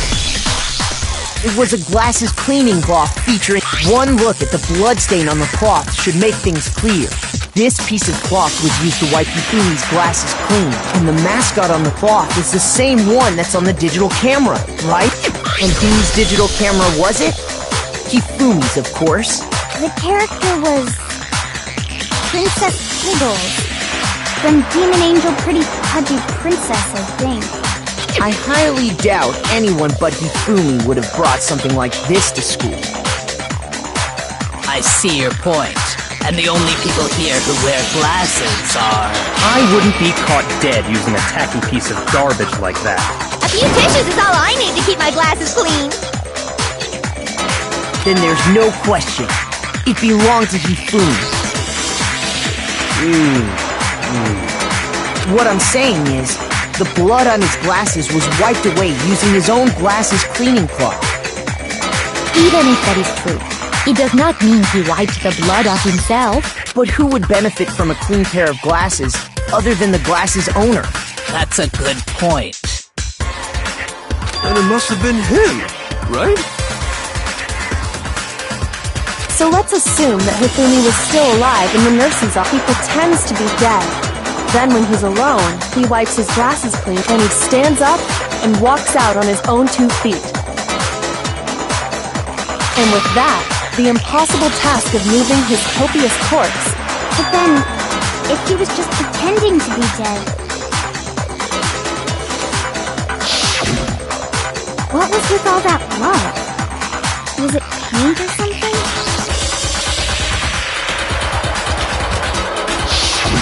The fridge in the nurse's office contains packs of blood. He figured if he was gonna play dead, he should go all out, so he just dumped it everywhere! But he got crazy with it and had to wipe his glasses off when he was done! God, what an idiot!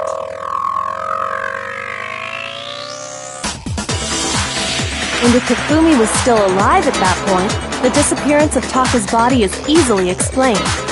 It should be perfectly obvious who must have moved Taka.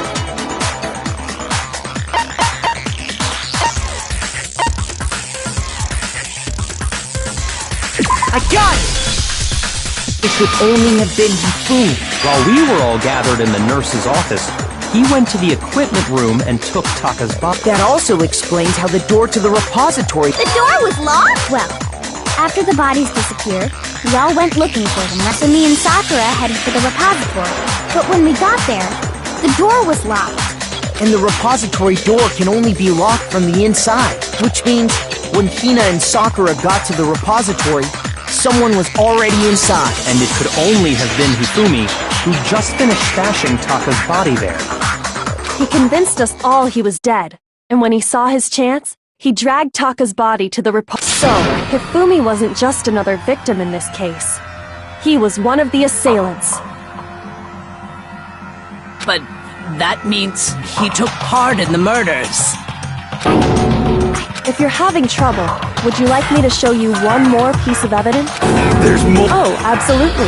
The single biggest fact pointing to his involvement has yet to be revealed. You know what I'm talking about.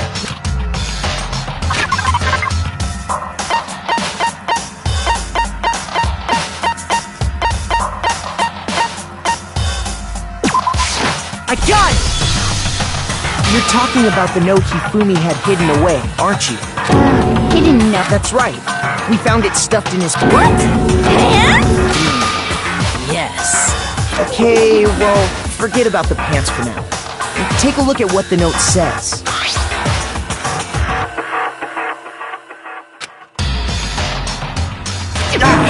That's the note I was telling you about. The one that told me where to go. Huh? Wait, Monokuma can't find out, so don't tell anyone else for now. Let's meet in the rec room at 1 a.m. I see. Then this note... It's not the same? In other words, the killer got in touch with another person besides, and that person could only have been... I got it! That's right! Taka! The killer used this note to draw out Taka and murder him.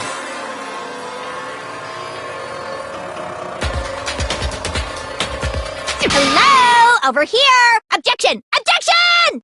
I don't really understand what's going on, but Hifumi had that letter, right? So whoever wrote it wasn't drawing out TikTok, they were drawing out Huffy! Just to be clear, TikTok is Taka and Huffy is Hifumi. Oh, yes! Why must you ruin it every time?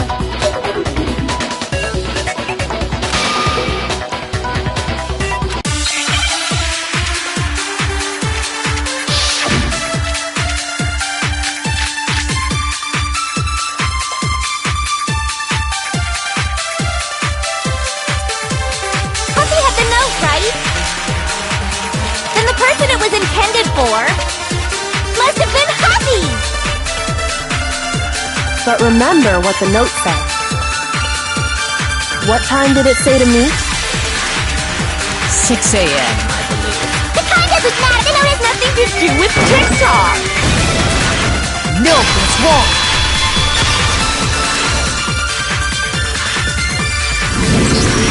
No! There absolutely is a connection. What the hell are you talking about? The note said to meet at 6 a.m., which is the 6th. You've already proven that using his wristwatch. But there's more. Look where the note says to meet. The equipment room, right? Which is where Taka was killed. So, Taka was murdered at both the time and place written in the note. I think that should be plenty to show that this note was definitely meant for Taka. Well, when you put it like that... No further objections! Then someone used that note to trick Taka. Just the same as me. The culprit really is a cold-blooded monster. Telling people they found a way out. But if they gave the note to Taka, what was Hifumi doing with it? Stuffed down his pants, no less! Most likely, Hifumi stole it off Taka's corpse after he died. Where's your proof? Go ahead, show us.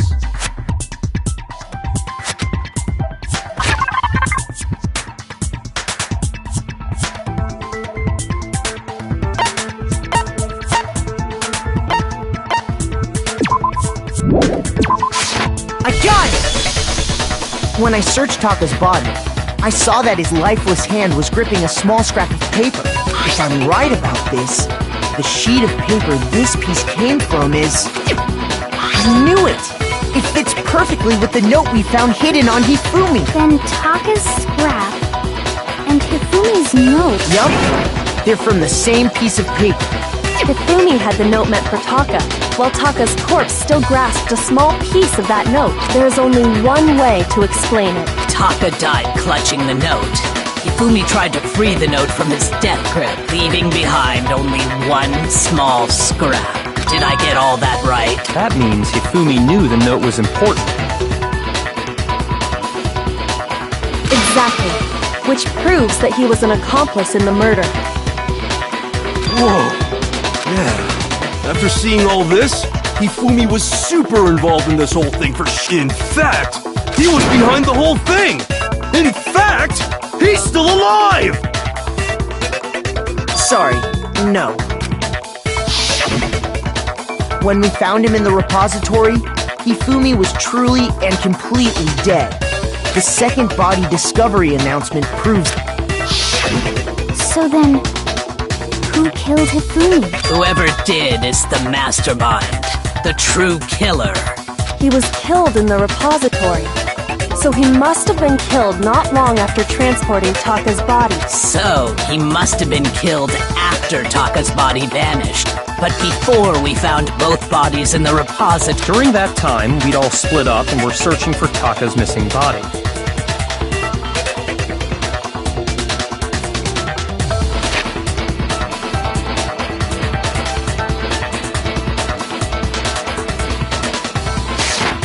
In other words, during that time, none of us have alibis. Wait, but me and Sakura were together. Stop trying to steal the spotlight, you stupid wolf! Who are you calling a walrus?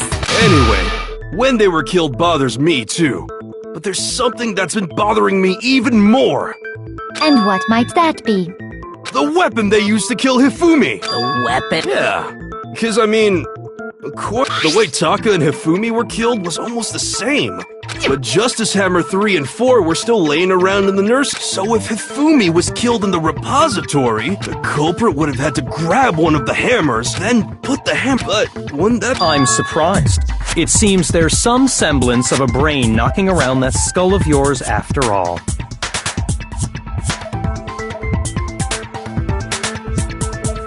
Hell yeah, it's packed in there good and tight. He's right, though. I don't understand it either. The Monokuma file makes it clear that they were killed using similar... But if the hammers were already laying around those other rooms... So the question is, how could the culprit have gotten their hands on either? Personally, I haven't a clue. So which hammer was used to attack Celeste? Number 1 or number... Those were accounted for in other rooms too. And I don't think either one is big enough to kill someone. Is it not possible they used a different... I don't think it is possible. They were both killed with the same kind of thing, right? So then, what was used...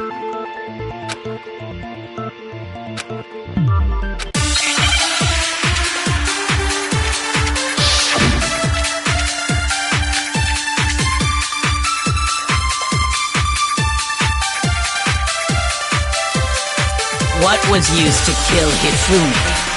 Was it Justice, maybe Justice. Well, there's one. How was the culprit able to move around? How did nobody witness them carrying it? Sounds like a Justice Hammer 5 is about to make its appearance! Shoot! Was used to kill Hifumi? Was it maybe Justice? Well, there's one. How was the culprit? How did nobody witness? Sounds like a Justice Hammer 5 is about to make its appearance! Check out murdergear.com/hammertime for... Well, one thing seems pretty clear.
The murder weapon had to be one of the Justice Hammers!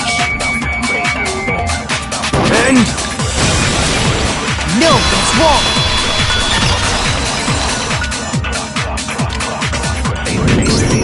The murder weapon wasn't a Justice Hammer at all. No, But... specifically, a hammer from the repository. Now, all the hammers in the but for some reason, one of them... Huh?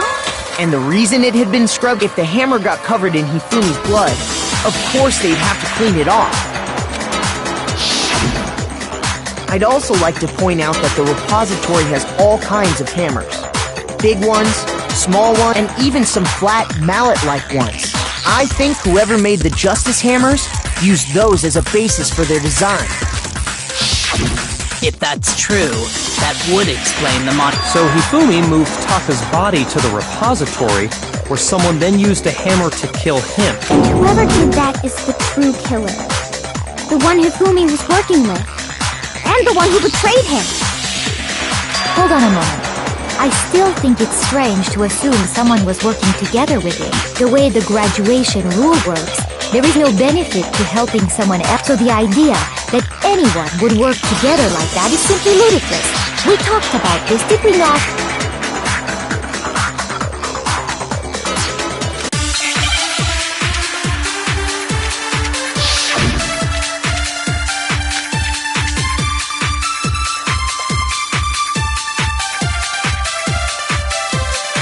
Based on the rules that have been laid out for even if more than one, only the one who actually carried out the act can graduate, and assuming the rule holds true, it is simply impossible that two people work together on this. That is how the rule was explained to us. But that only really applies if there's one murder, right? In this case, however, there were two murders.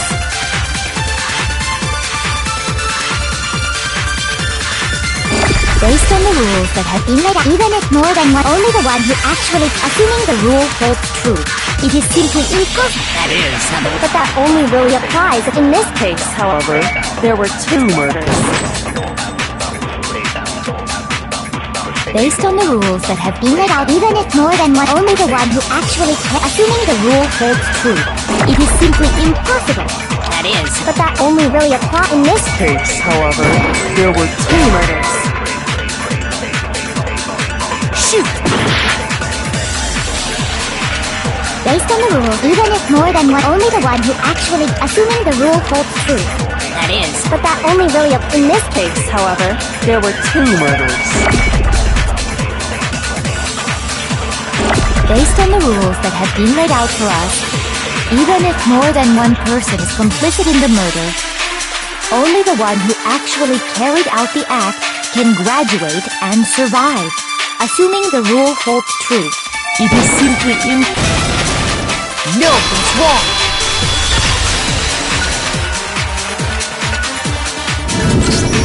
Since there were two murders, it's at least plausible that more than one person was involved. What do you mean? If there'd only been one murder, then yes, the idea of an accomplice isn't really worth considering. Naturally, if only one person can be saved per murder, an accomplice has no risk versus reward benefit.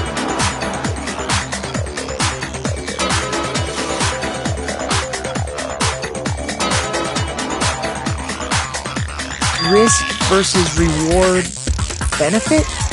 The payoff for working together. The reward that balances out the risk of taking part in a scheme. There's no point in being someone's accomplice if there's no benefit to you. However, if there were some potential mutual reward for the risk, then cooperation becomes possible.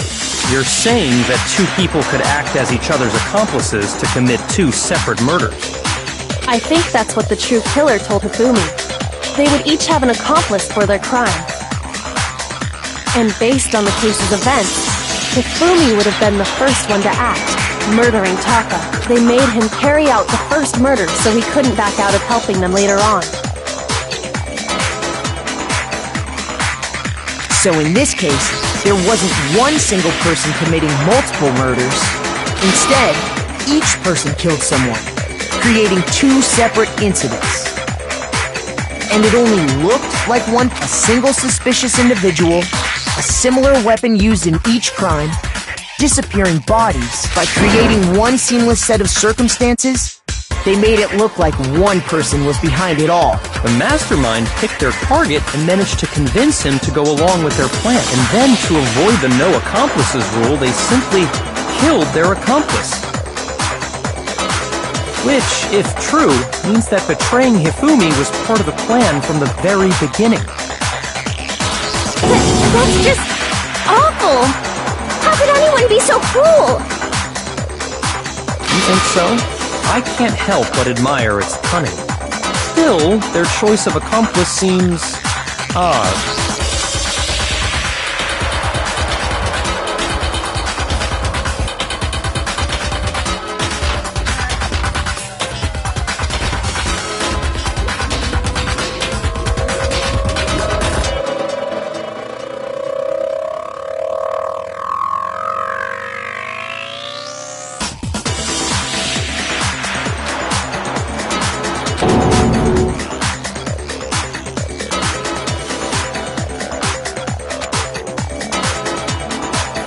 I understand how an accomplice could be involved.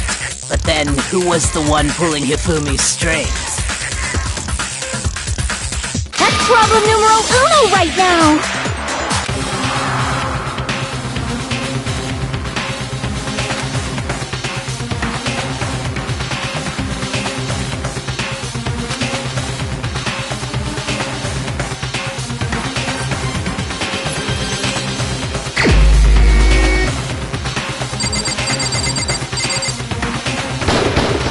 Here's my answer. It was Celeste. So I'm the suspicious individual now, am I? I really do hate this kind of joke. A joke? So what you are saying, then, is that I specifically chose to work together with Hifu. The idea that I would choose to spend any amount of time interacting with him, that I would go within 10 feet of that shit from brains, that lazy, worthless, goddamn idiot! Just to be clear, there is evidence to support it. Is that so? It is. Throughout the investigation, there was certain behavior that was common only to the two of you. Considering what we've learned so far, it only further proves that the two of you were working together.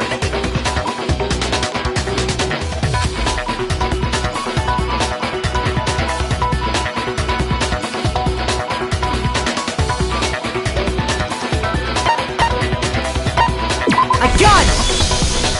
The behavior they had in common has to do with the suspicious individual in the suit, doesn't it? The only ones who ever actually saw Robo-Justice firsthand were Celeste and Hifumi. Shush, the adults are talking now. Sorry. As he said, only Celeste and Hifumi ever laid eyes on the costumed individual. If we accept that Hifumi was one of the culprits, we can't help but suspect what Celeste has said as well. Are you saying everything they told us was a lie? After taking Hifumi to the nurse's office, we all began our search for this individual, correct? And not too long after that, do you remember what Celeste said?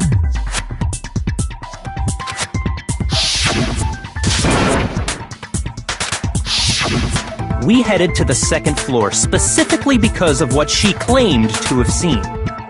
Next, to draw us all to the physics lab up on the third floor. She let out a blood-curdling scream. And when we'd all come to see what was wrong, what was it she said?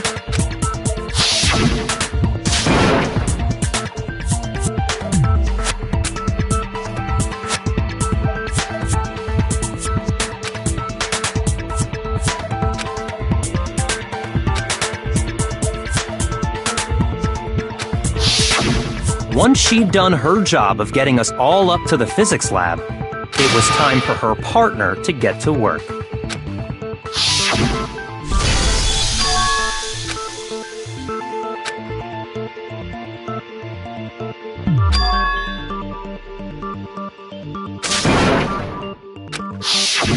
It was to get us to divide into two groups, so that we would...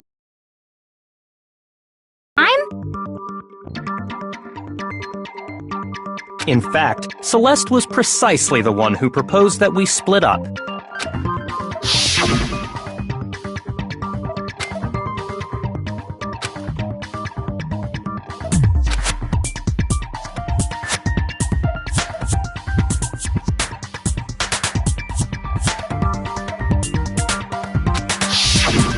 Well, if Celeste and Hifumi were working together, all those chance events suddenly become connected. And on top of that, that piercing cry of yours early on.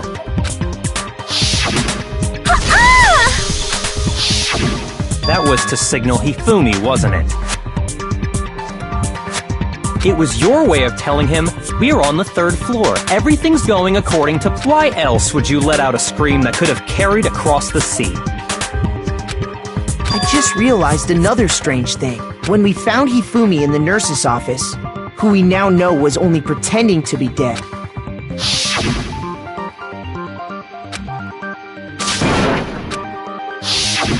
Celeste, you were the first one to say he'd been murdered. You wanted to make sure we wouldn't have any doubt in our minds. I don't believe it! Hina, you were with Celeste when Hifumi's body disappeared, right? Yeah. I was feeling kinda sick, so Celeste took me to the bathroom. Wait! Then that was... She wasn't worried about you. She just saw a chance to help Hifumi sneak out of the nurse's office. Each piece isn't much by itself, but start putting them together and the picture gets very ugly indeed.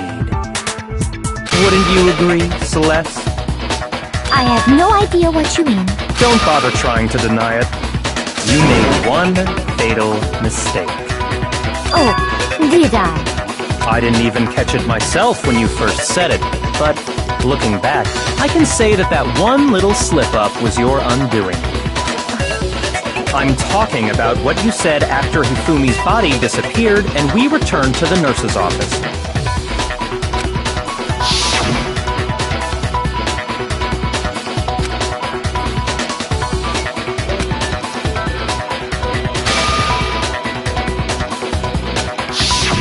I remember her saying that too, but I don't understand what's so strange about it. Then pay attention. Sakura, Toko, and I were first to discover Taka's body in the equipment room. Then Makoto showed up and told us Hifumi had been killed. So Sakura and I left with Makoto.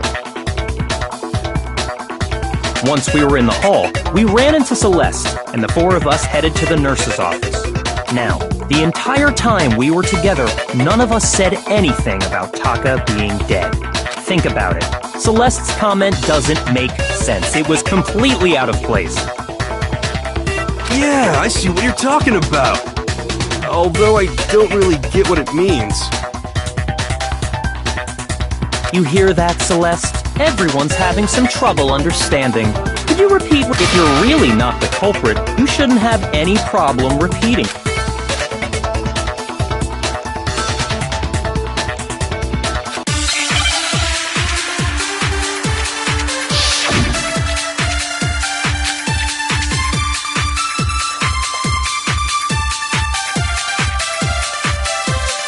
All I said was...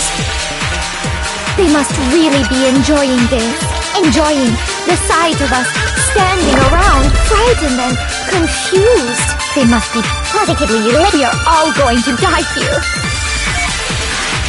We are going to die, just like those guys died. And that is all I said. And that's all it takes to finish this. It's obvious. What was so strange about Celeste's comment? All I said was, they must really be enjoying the sight of us standing around, frightened and confused. They must be positively elated. We are all going to die here. We are going to die, just like those guys died. And that is all I said. And that's all it takes. What was so strange about Celeste's comment? Shoot! All I said, they must really enjoying the sight of us. They must be. We are all going to die here. We are going to die, and that is. And that's all it takes. What was so strange about Celeste's comment? Shoot! All I said was, they must really be enjoying the sight of us standing around, frightened and confused. They must be positively elated. We are all going to die here.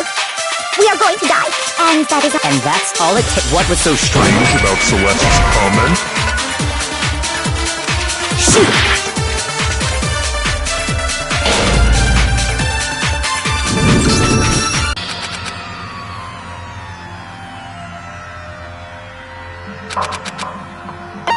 I refuse to give up yet!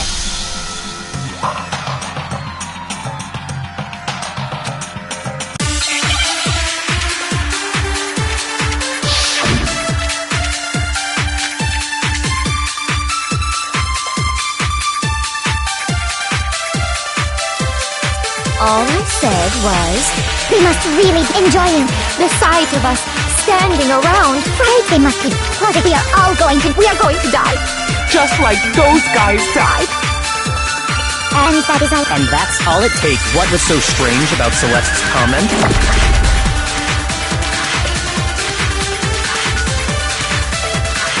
All I said was... They must really be enjoying the sight of us. They must be positive. We are going to die. Just like those... No, that's wrong.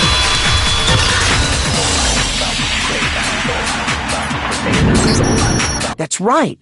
There's no reason Celeste should have said, just like those. When she said that, none of us...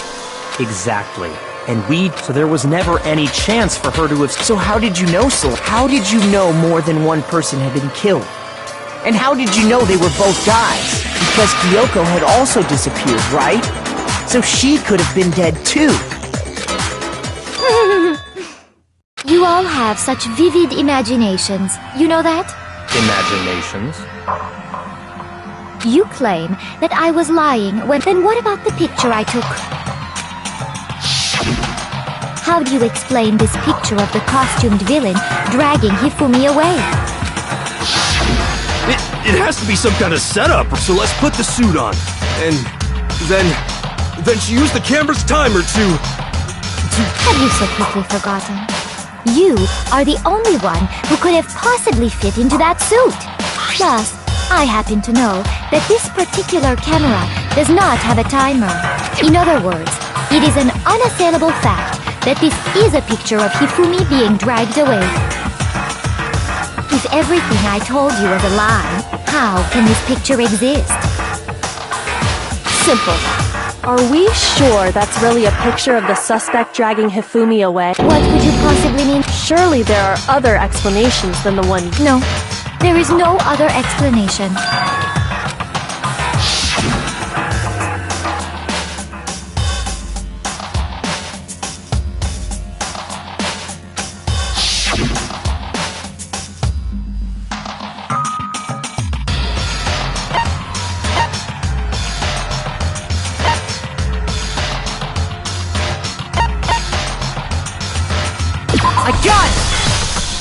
It's not a picture of the suspect dragging I would say it's a picture of Hifumi dragging the suspect away. That's certainly within the realm of possibility. The one being dragged off in that picture isn't Hifumi, but the person in the robot suit. We've simply been led to believe. And the strange costume might only exist to lead us astray even farther. If you saw someone wearing something like that in this situation, of course you'd notice and be suspicious. That's what happened! You put me to sleep and made me out to be the bad guy in all this! Such a thing is utterly impossible. Hifumi was dragging him away? Ridiculous. Is it? I don't think it's Then shut your mouth and allow me to educate you.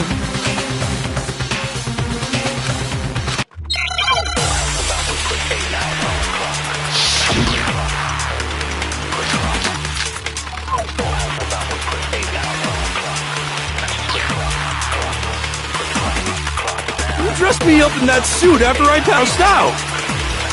Then you just draped me across Hifumi and had him carry me. You tried to make me look like the bad guy. Like I said, ridiculous. As you can see in the picture, the suspect is standing perfectly upright. If the person inside the suit was unconscious, there's no way they could stand up straight like that. Then the fortune-telling idiot is the culprit after all! No way!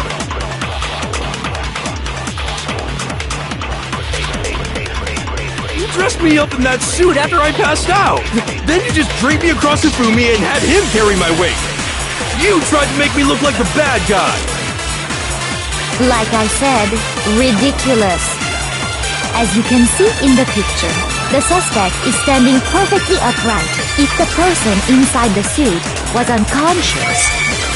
There's no way they could stand up straight like that. Then the fortune-telling idiot is the culprit after all! No way! You dressed me up in that suit after I passed out. Then you just draped me across Hifumi and had him carry my weight. You tried to make me look Like I said, as you can see in the picture, if the person in there's no way they... Then the fortune-telling... No way! You dressed me up in that suit after I passed out. Then you just draped me across Hifumi and had him carry my weight. You tried to make me look like the bad guy. Like I said, ridiculous. As you can see in the picture, that if the person inside the suit was... There's no way they could stand up straight like that. Then the fortune-telling idiot is... No way! You dressed me up in that suit. Then you just draped me across Hifumi and had him carry my weight. Shoot! You dressed me up in that suit after I passed... Then you just draped me across Hifumi and had... You tried to make me look like the bad guy. Like I said, as you can see in the picture, that if the person inside the suit was unconscious, there's no way they could stand up straight like that. Then the fortune-telling idiot is the... No way! You dressed me up in that suit. Then you just draped me across Hifumi and had him carry my weight. You tried to make me look like the bad guy. Like I said, ridiculous. As you can see in the picture, the suspect, if the person inside the suit was... There's no way they could stand up straight like that. Then the fortune-telling... No way! You dressed me up in that... Then you just draped me across Hifumi and had him carry my weight. Shoot! You dressed me up in that suit after I passed out. Then you just draped me across Hifumi and had him carry my weight. You tried to make me look like the bad guy. Like I said, ridiculous. As you can see in the picture, the suspect is standing perfectly up if the person inside the suit was unconscious. There's no way they could stand up straight like that. Shoot! You dressed me up in that suit after... Then you just draped me... You tried to make me look... Like I said, as you can see in the picture, if the person in... There's no way they could stand... Milton's wrong!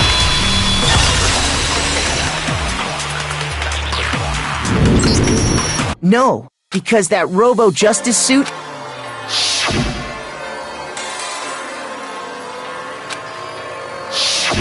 That's right! They totally made a mistake when they made... I'm not so sure that was a mistake. I think the suit was designed from the beginning to be used the way it was. Celeste and Hifumi took the suit they'd specially designed and stuffed Hiro into... That's how they were able to fake that whole thing. The point of it all was to make us believe whoever was in the suit was to blame. Well then, I suppose this is checkmate. Checkmate? Don't make me laugh, you idiot! What do you mean, checkmate? Celeste? Clearly, you want to cram me into your little guilty box. Well, there's one little problem. Have you already forgotten what Hifumi told us as he lay dying?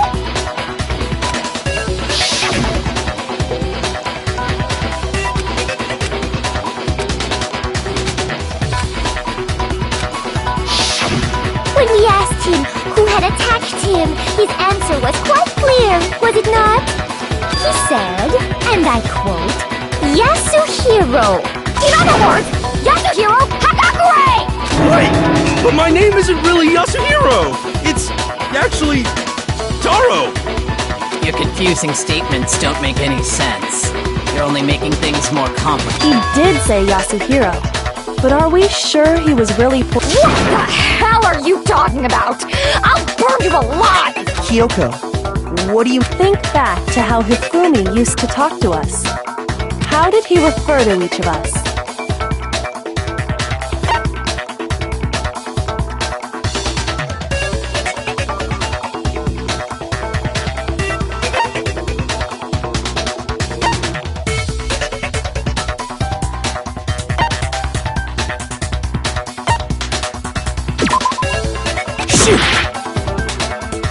How did he refer to each of us? I got it! That's right! Our last names! He called us all by our last names! Exactly. I know I heard him say Mr. Naegi more than once, for example. So if Hifumi did mean to say Hiro's name, he would have said his last name, Hagakure. I'm sure it was just incidental. By chance, his first name. Indecent? Don't talk. Random chance. Now isn't that a convenient explanation? No, there's no reason to think he would have said the name any different than normal. But he must have run out of energy before he could say any more. So Hifumi was trying to tell us the last name of whoever killed him? But the name he said doesn't apply to anyone here. Well, no. Hold on. There's one person it could apply to. And that's Celeste. She never actually told us what her real name is. What did you just say? To think you'd take your false accusation so far, I don't know whether to laugh or spit! Come on! Enough with your idiotic blather! Yasuhiro is a loser's name! Do I look like a loser to you? Well, do I? What? I think I've earned the right to be a little on edge. Okay, then fill us in. What's your real name? Fine! Make sure your ear holes are my real name is Celestia Ludenberg. Could you please stop making me repeat myself over and over again?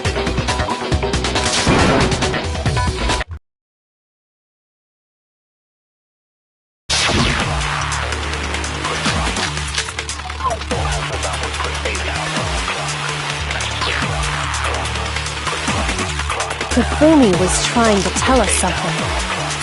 He wanted us to know the killer's last name. Yasuhiro. If there's one person here who might have that, It would have to be you, Celeste. how many times?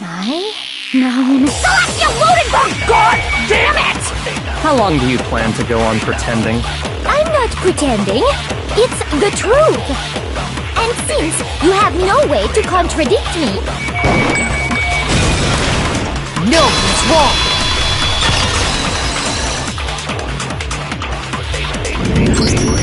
That's it. The handbook. what? Anytime you turn your handbook on, it shows the owner's name when it boots up. Monokuma told us all about it.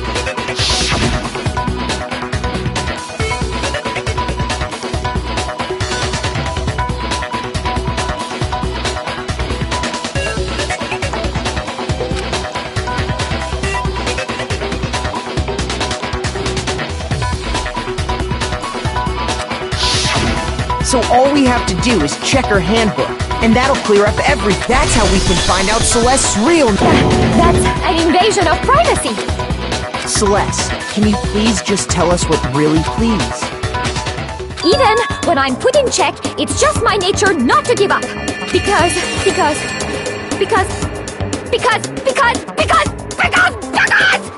until the game's over, you never know what might happen. Fine then. Let me go over the case again, from the beginning. And that'll bring everything...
The killer is you!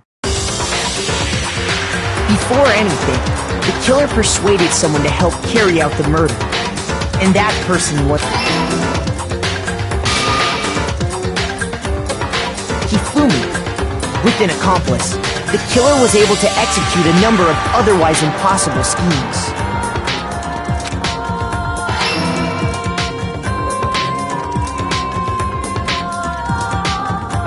First, they convinced someone to meet them in the rec room last night at 1 in the morning.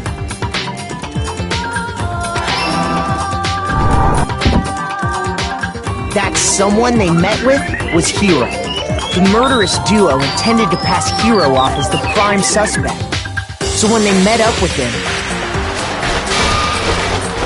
they drugged him, knocked him out, and stuffed him into the Robo-Justice suit.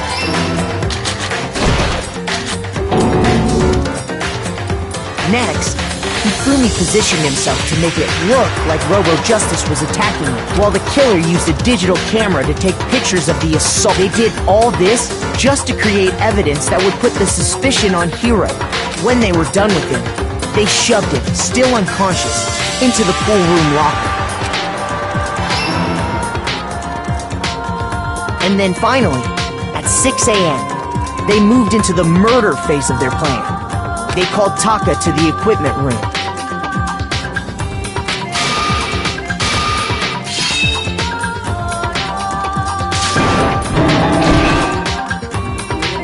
And that's where Hifumi killed him, making it the scene of the first murder. The murder weapon was Justice Hammer 4, which was left there in the equipment room. The reason Hammer number 4 was used was to create confusion about the order of the crimes. So, next they falsified 2 more. For these attacks, the killers pretended to be the victims, to solidify Robo-Justice as the suspect. The first fake incident was the attack in the rec room. There, the killers wanted us to see Justice Hammer 1, and the Robo-Justice, they wanted to make sure we bought the surprise attack story. The second fake incident was the attack in the library. This time, they planted just with these 2 incidents that the suspect was increasing we fell right into their trap and started looking for the suspect based on that. But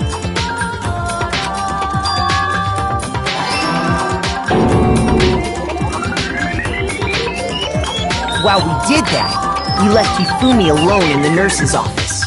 This was exactly what Hifumi was hoping for. Took a blood packet from the refrigerator and turned the room into a crime scene, in which he himself had apparently been brutally murdered. He let out a scream to draw us back, and when we returned, that's what we found. Meanwhile, the other group that had been out searching found Taka's body at the same time. So when we heard the body discovery announcement, we naturally assumed it was for Hifumi. We left the nurse's office, and Hifumi once again took advantage of the situation. He simply got up and made his escape. When we learned his body had disappeared, we all rushed back to the nurse's office, and once again, Hifumi had the chance he was waiting for.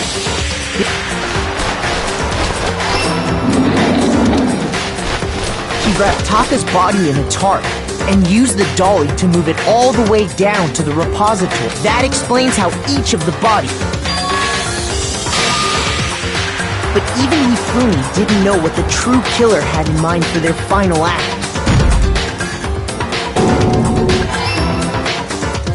Their plan all along was to kill Hifumi and get rid of the one person who could betray them.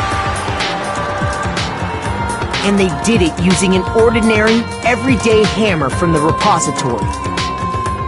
That should cover everything that happened in this case. And the villain behind it all is...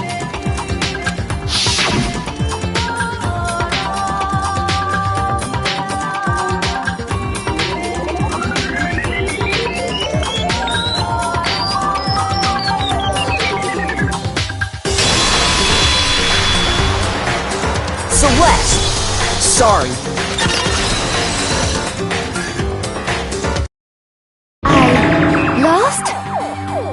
I lost? When was the last time I was forced to utter such words? They hang heavy around my neck. Then you admit it? You're the killer? Listen to you, trying to take charge, as if you're my private instructor. I, Celestia Ludenberg. Taiko Yasuhiro is fine. Taiko? So, you finally accepted it. I'm the kind of person, once I've lost, I don't like things to drag on. Interesting.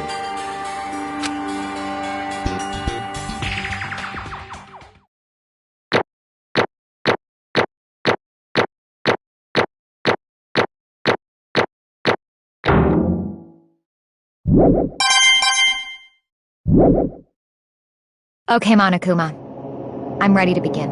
Or, no, I suppose this is the end, isn't it? It is indeed the moment we've all been waiting for. Time to vote, okay? Okay. If you would, please locate your lever and cast your vote. And when the votes are tallied, who will become the blackened?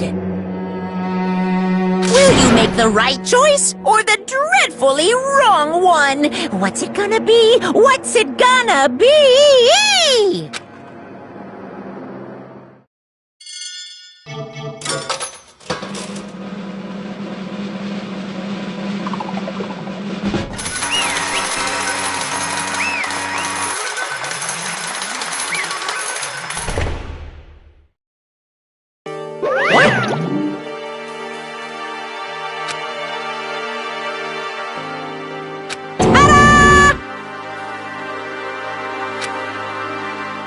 Honestly.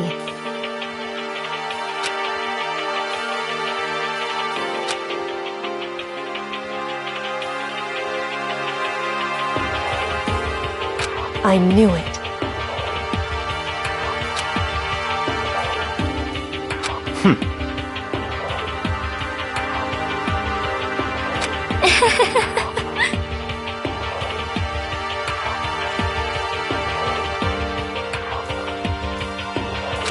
So then...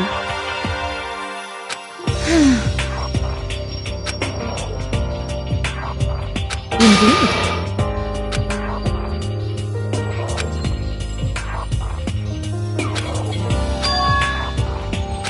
Say what? Just a second.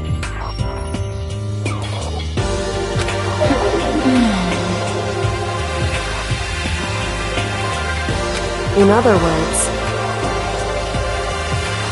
Indeed. I see.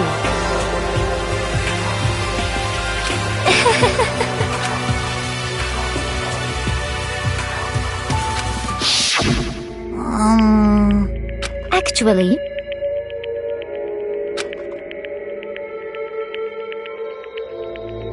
What? Are you okay with this? So then...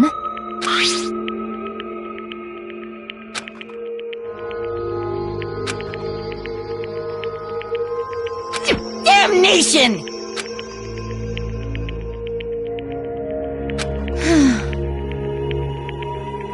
Say what? As for me... Oh. As for me... What?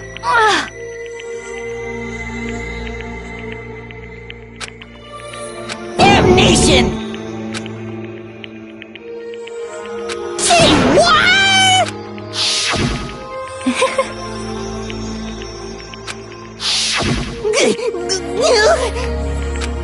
Completely unforgivable! Most unfortunate. Hmm? Actually...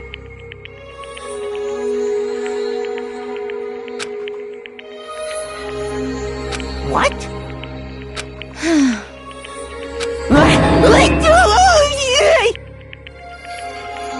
Indeed.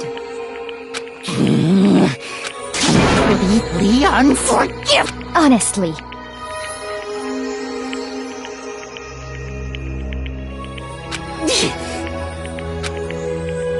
I swear I will save her! Actually,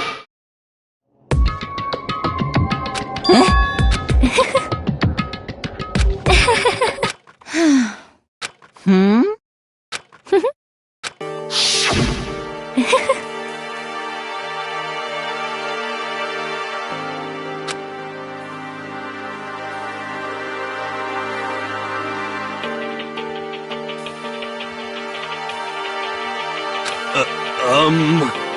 I see. indeed.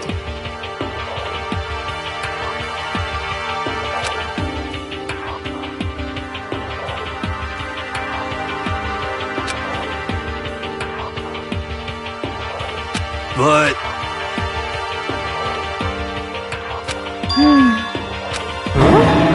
Let's see.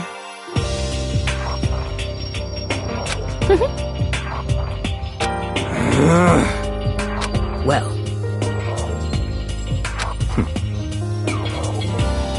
Are you okay?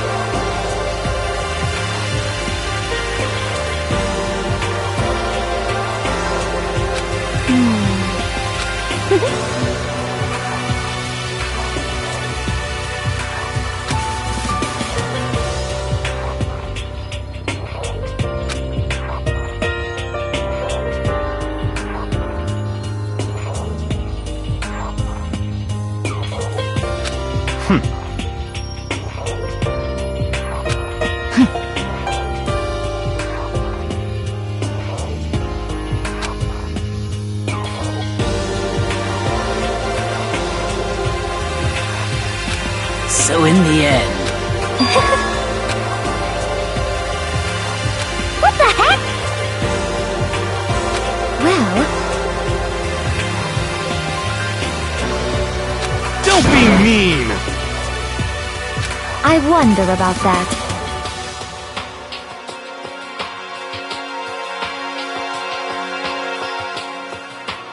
Why? What the heck?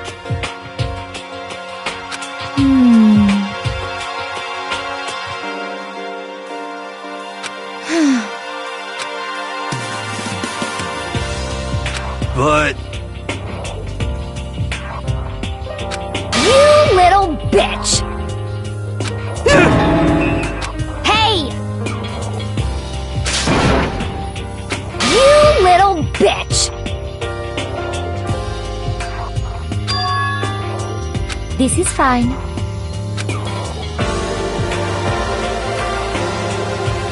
Honestly.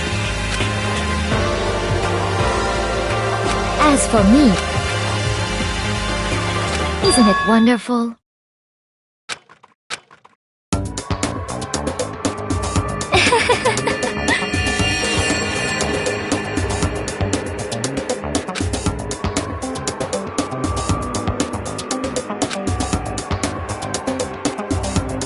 This is fine.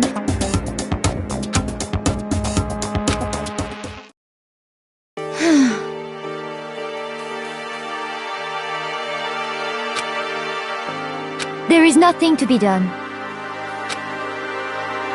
Just the worst. Oh! Do you understand? What is this?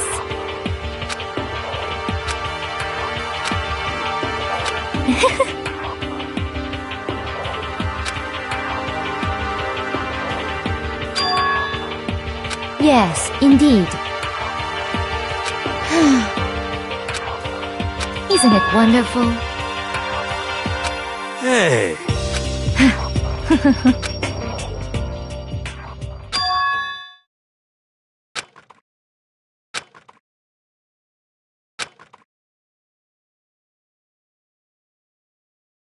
Thrills, chills, kills! Now then, I've prepared a very special punishment! Let's give it everything! I guess I'll let Kyoko hold on to this. What? Will it really give you the hope you're looking for? Which is why, actually, well then, perhaps we'll meet again.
Extreme!